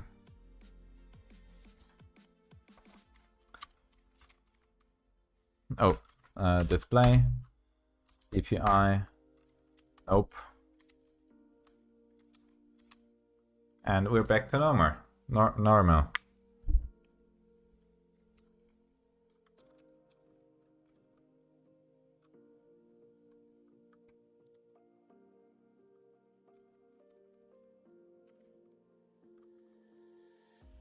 Okay.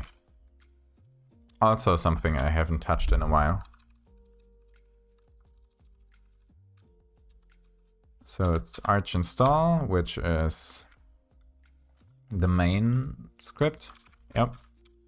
Ask is the main asking, or the main GUI loop. And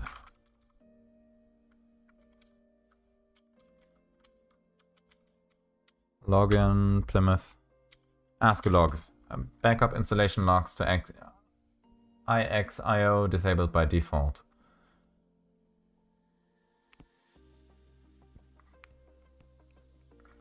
You will be able to see all the logs from installation crashes. No, the other way around. Currently, I can see all the logs from installation crashes, and some people raised concerns with that. I think there's nothing really special in there.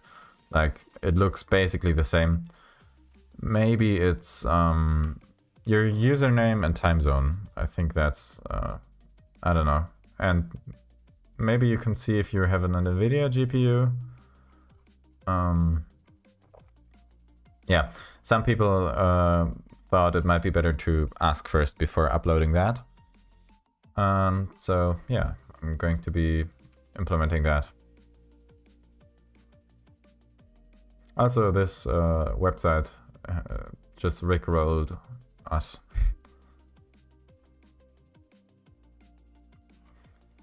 Oh, by the way, when's the last log that has been uploaded? It's been a while, I think, right? February 10? Yep. Okay, this is quite old. I thought there was one on the 26th. There we go. There's been one today. This website is glitching out a bit because there are kind of a lot of logs on there. Also, I have no idea who runs IXIO. Command line paste bin.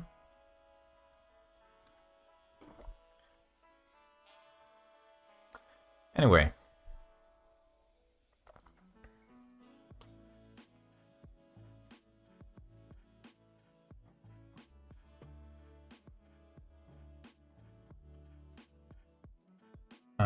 Backup.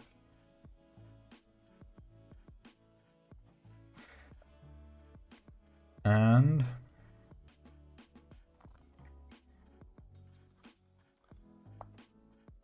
maybe I'll also add, I don't know, actually.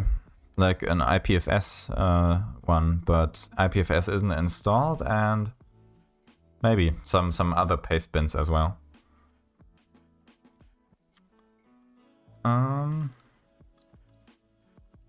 Export ask task advanced.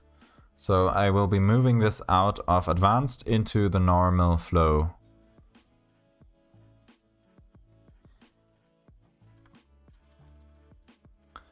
Which will then be instead, which branch am I on, by the way?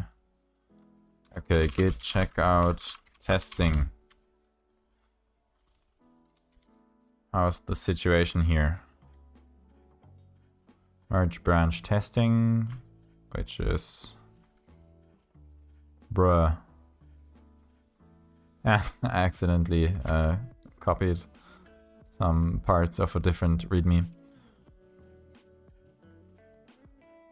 No changes, main origin, switch dependencies.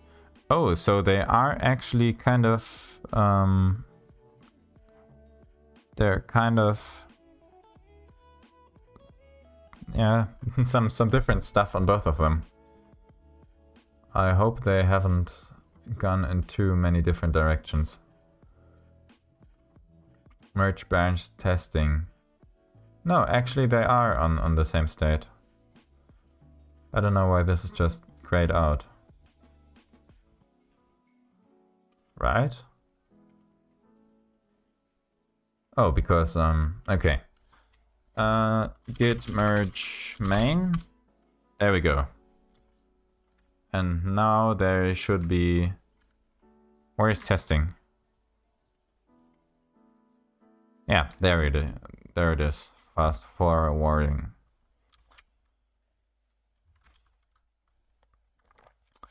That's a nice GUI. No rust.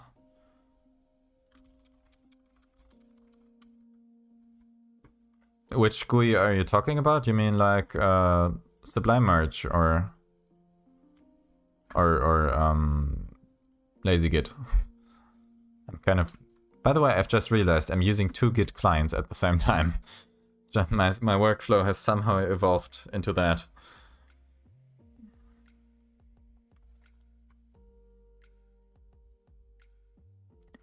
But in case you're talking about LazyGit, I think this is written in Go, and there's another really similar CLI Git client written in Rust, but I found it to be really unreliable, and LazyGit is just straight up better, and I don't need the big performance improvement, or rather, actually not that big performance improvement from Rust over Go. So, yeah. I really like LazyGit. Like, it really accelerates a lot of Git tasks that would otherwise be solved by a bunch of aliases or just typing a lot. This merge one, but also known as dark mode. Yep. Sublime, I mean, unfortunately it's closed source, so that's definitely a bummer. So I don't really rely on this for anything, but it just looks and feels a lot nicer to use than some of the others. By the way, the Restream chat has cut this out, unfortunately. But I've really come to appreciate like how well they do native GUIs, because back when Sublime Text was like the most popular text editor along with Notepad++, you could kind of take it for granted that the text editors on basically every program has a nice and performant and native GUI that feels good to use. And nowadays everything's just Electron, like Git Kraken. Just clicking on stuff and doing stuff, it feels different. It feels like you're inside of, I don't know, a GUI substance trying to move around while this sluggish stuff is holding you down. And yeah, this just clicking on stuff, I don't know what it is. It's just a different feeling. And yeah, just allows you to just focus on what's there. Although this graph is also really nice, and Gitkraken is also unfortunately closed source and had a pretty bad security breach recently, I think. So that's also. So yeah, Gitkraken, Sublime Merge, Lazy Git. Stream still going, yep. Although not for much longer. The Instant Arch thing will be the last thing we'll do. Okay, so ask SH will be... Where will be placing this stuff? That's the question. So as far as I'm remembering correctly, the different ask commands have, yeah, ask task, export an ask task, and push something onto the back. Wall status install.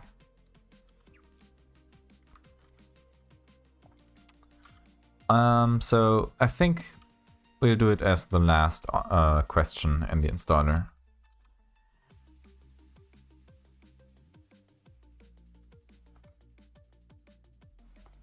The payoff of the designs and fast development is good. Yeah, like web-based has given us a lot of GUIs, but a lot of like fairly usable stuff. But we aren't really seeing stuff like developers with a lot of time and money really investing time into making a GUI that feels good to use and just works really, really reliable and fast. We're not really seeing that anymore because even the big ones like Discord are just using web development technologies because it's cheaper. So Sublime Text and Sublime Merge are kind of like artifacts of their time because they have good design and good user experience and all that, and they're native. And it's just, yeah, that's just a step above like almost anything else. Vim is also nice, but I mean, yeah, obviously. Tauri will, I hope, kick off more. I've heard about Tauri, and is it actually Chromium based? Because it doesn't say. Or what is it actually using to do the rendering and everything?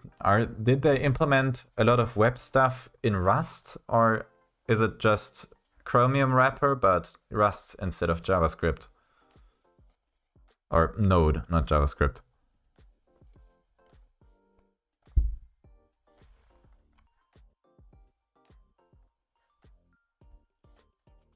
A Rust web thingy. Oh, so it's not Chromium. That's interesting. I thought it was Chromium, but Rust. Interesting. Okay. Anyway. Ask edit parts, ask swap, ask part swap, ask grab, ask drivers. I think after asking the drivers.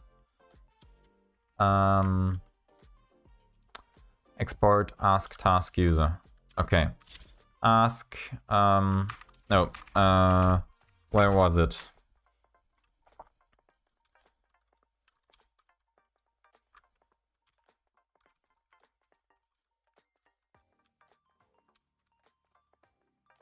Ask, what was it? It uses a native HTML renderer implementation depending on the system. On Linux it uses GTK WebKit. Oh, so like GNOME Web. GNOME Web Electron.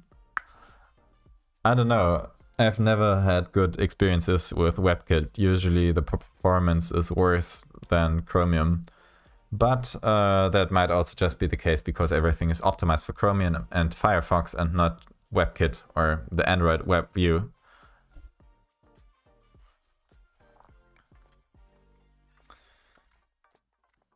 So yeah, it'll be interesting to see what that brings to the table, definitely.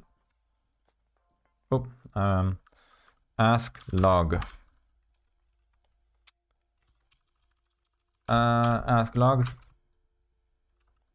We'll cut that out here. And come on.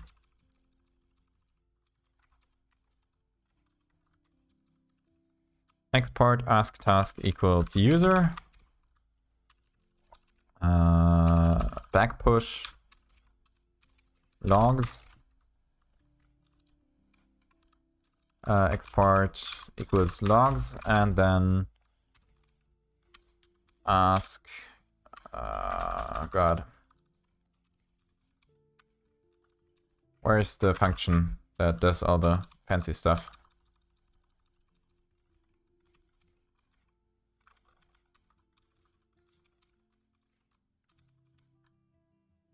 Case, it's an maybe an ask loop. It is an ask loop. Log. Come on.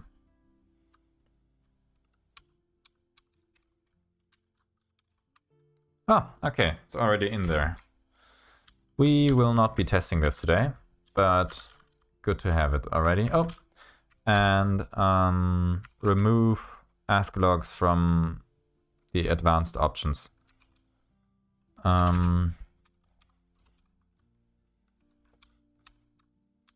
Ask advanced. Be gone logs.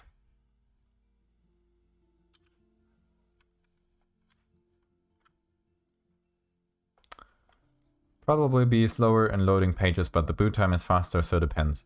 Yeah, what I'm interested in is also how will it perform once the application is launched. Like, how does it feel to click on stuff? How does it feel to scroll? Text input, clipboard handling, notifications, menu bars, all that stuff, which kind of feels not great on Electron. Like, you can't hear my mouse, but it's kind of delaying at random. Like, some stuff is really performant with Electron until you're hitting something that JavaScript and web isn't good at, and then it chugs. Like, it's not a constant amount of delay. Instead, like, scrolling is usually fine. Okay, this is not fine. This is fine. Oh, okay, now it's not fine. Like, just at random, stuff takes longer or stutters with browsers, which doesn't really happen with native actually optimized GUIs.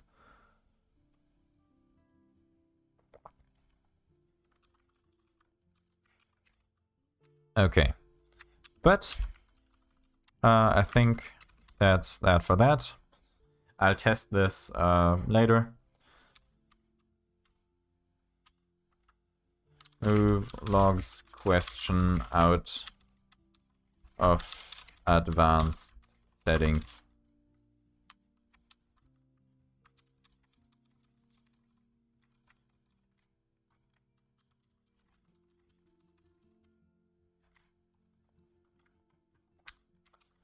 Okay.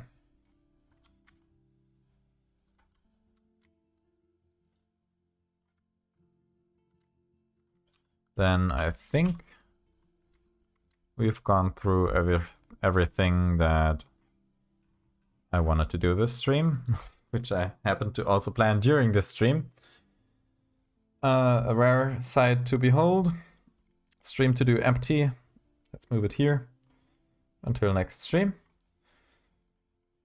And yeah, if anyone has any really important questions before the stream ends, now's the time. But I'm guessing since we have 5 people here, they're already well participating in chat. And yeah, anything important I missed. By the way, YouTube just decided to completely. What is that? I mean, this is their official dashboard.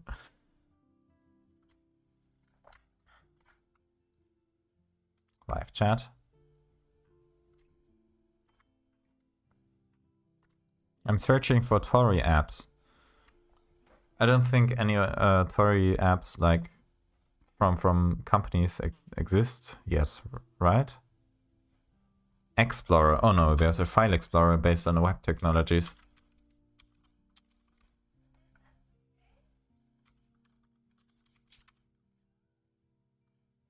Explorer. Oh. As expected, really well-made website. Oh, Jesus. Okay. Is this open source? It is.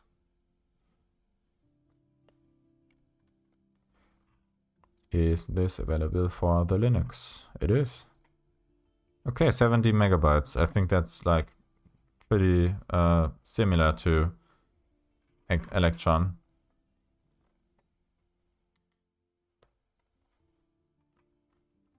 Mozilla Firefox. Why not? Are you also having questions with problems with video playback?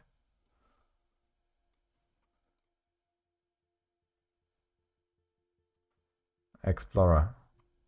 I think it crashed. Perfect.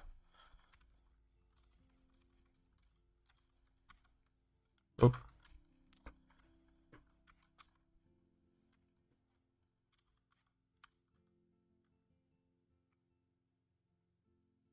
Yep.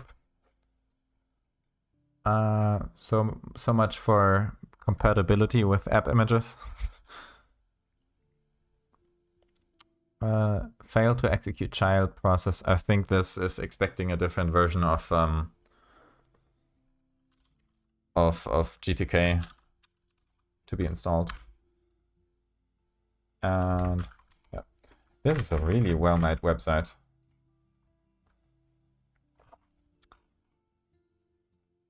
Any other versions? This is macOS, right?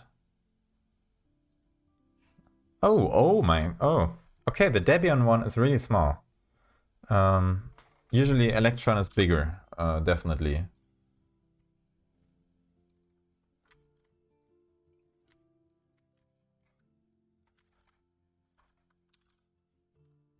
Let's extract it to my programs folder.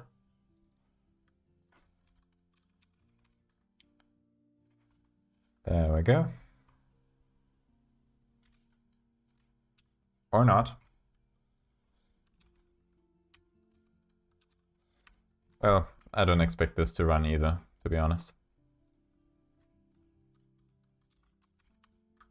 Oh, it does. Oh. Okay, resizing is really wonky. Also, this color is too dark.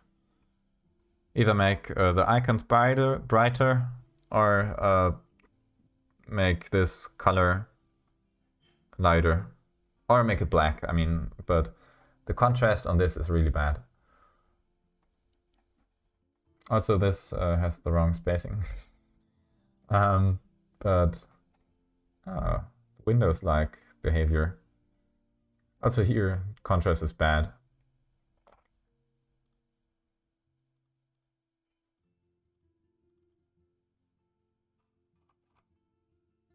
Oh.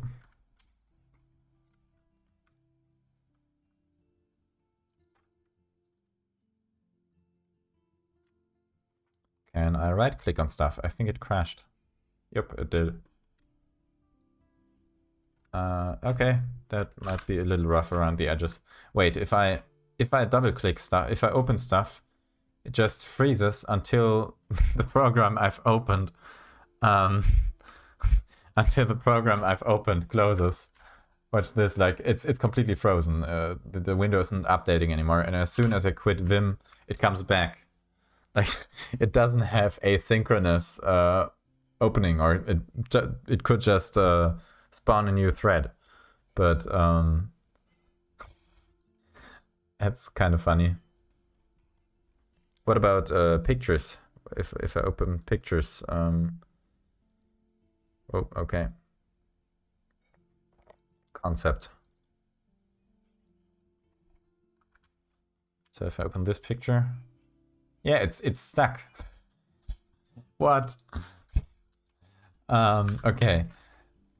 The problem with programs like this as well is because the website is so good looking, it just sets up way higher expectations than just some project that some dude wrote up in like a few days as an experiment, playing around with a new framework.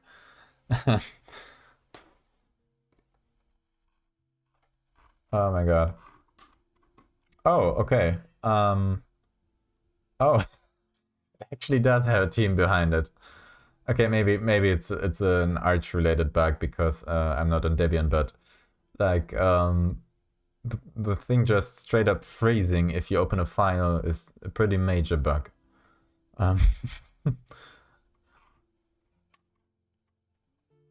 Or I don't know how early they are into development, to be honest. Like, could be that it's pretty early. Turns out it is not. Okay. Yeah, maybe it's not ready yet. 2.1k stars. Huh. Okay. Anyway. Oh, it's focused on Windows right now. Okay, so it probably works on Windows. And it just... Okay, but also doesn't really speak highly of the cross-platform capabilities of Tauri.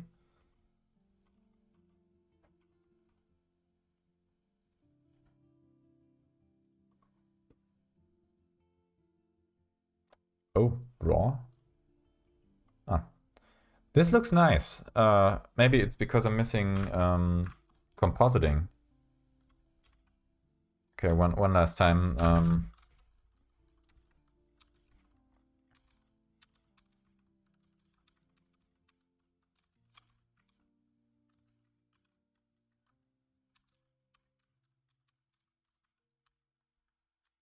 What if I enable compositing? Okay, that looks better.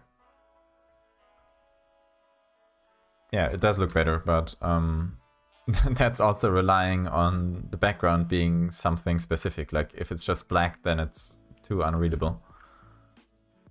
And can I resize that? Nope. Okay. I'm hoping Tauri takes off because yeah, it'd be nice if this was okay, I cannot reorder these. I think I'm expecting too much at this stage. Looks promising for I mean, Electron has how much money, developers, and time behind it to just even attempt to write up something that could rival it is a good effort, definitely.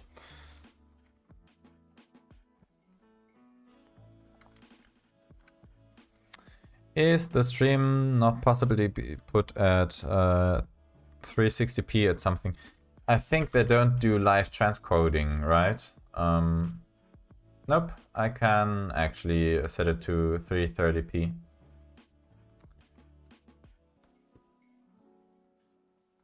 For G, not like, oh, yeah. That's, I mean, you can try to watch it on Twitch. I think Twitch has is in a better state than YouTube when it comes to that sort of stuff. Because I'm using Restream, or maybe even one of the other platforms that have been taken over by the crazy people being banned from other platforms.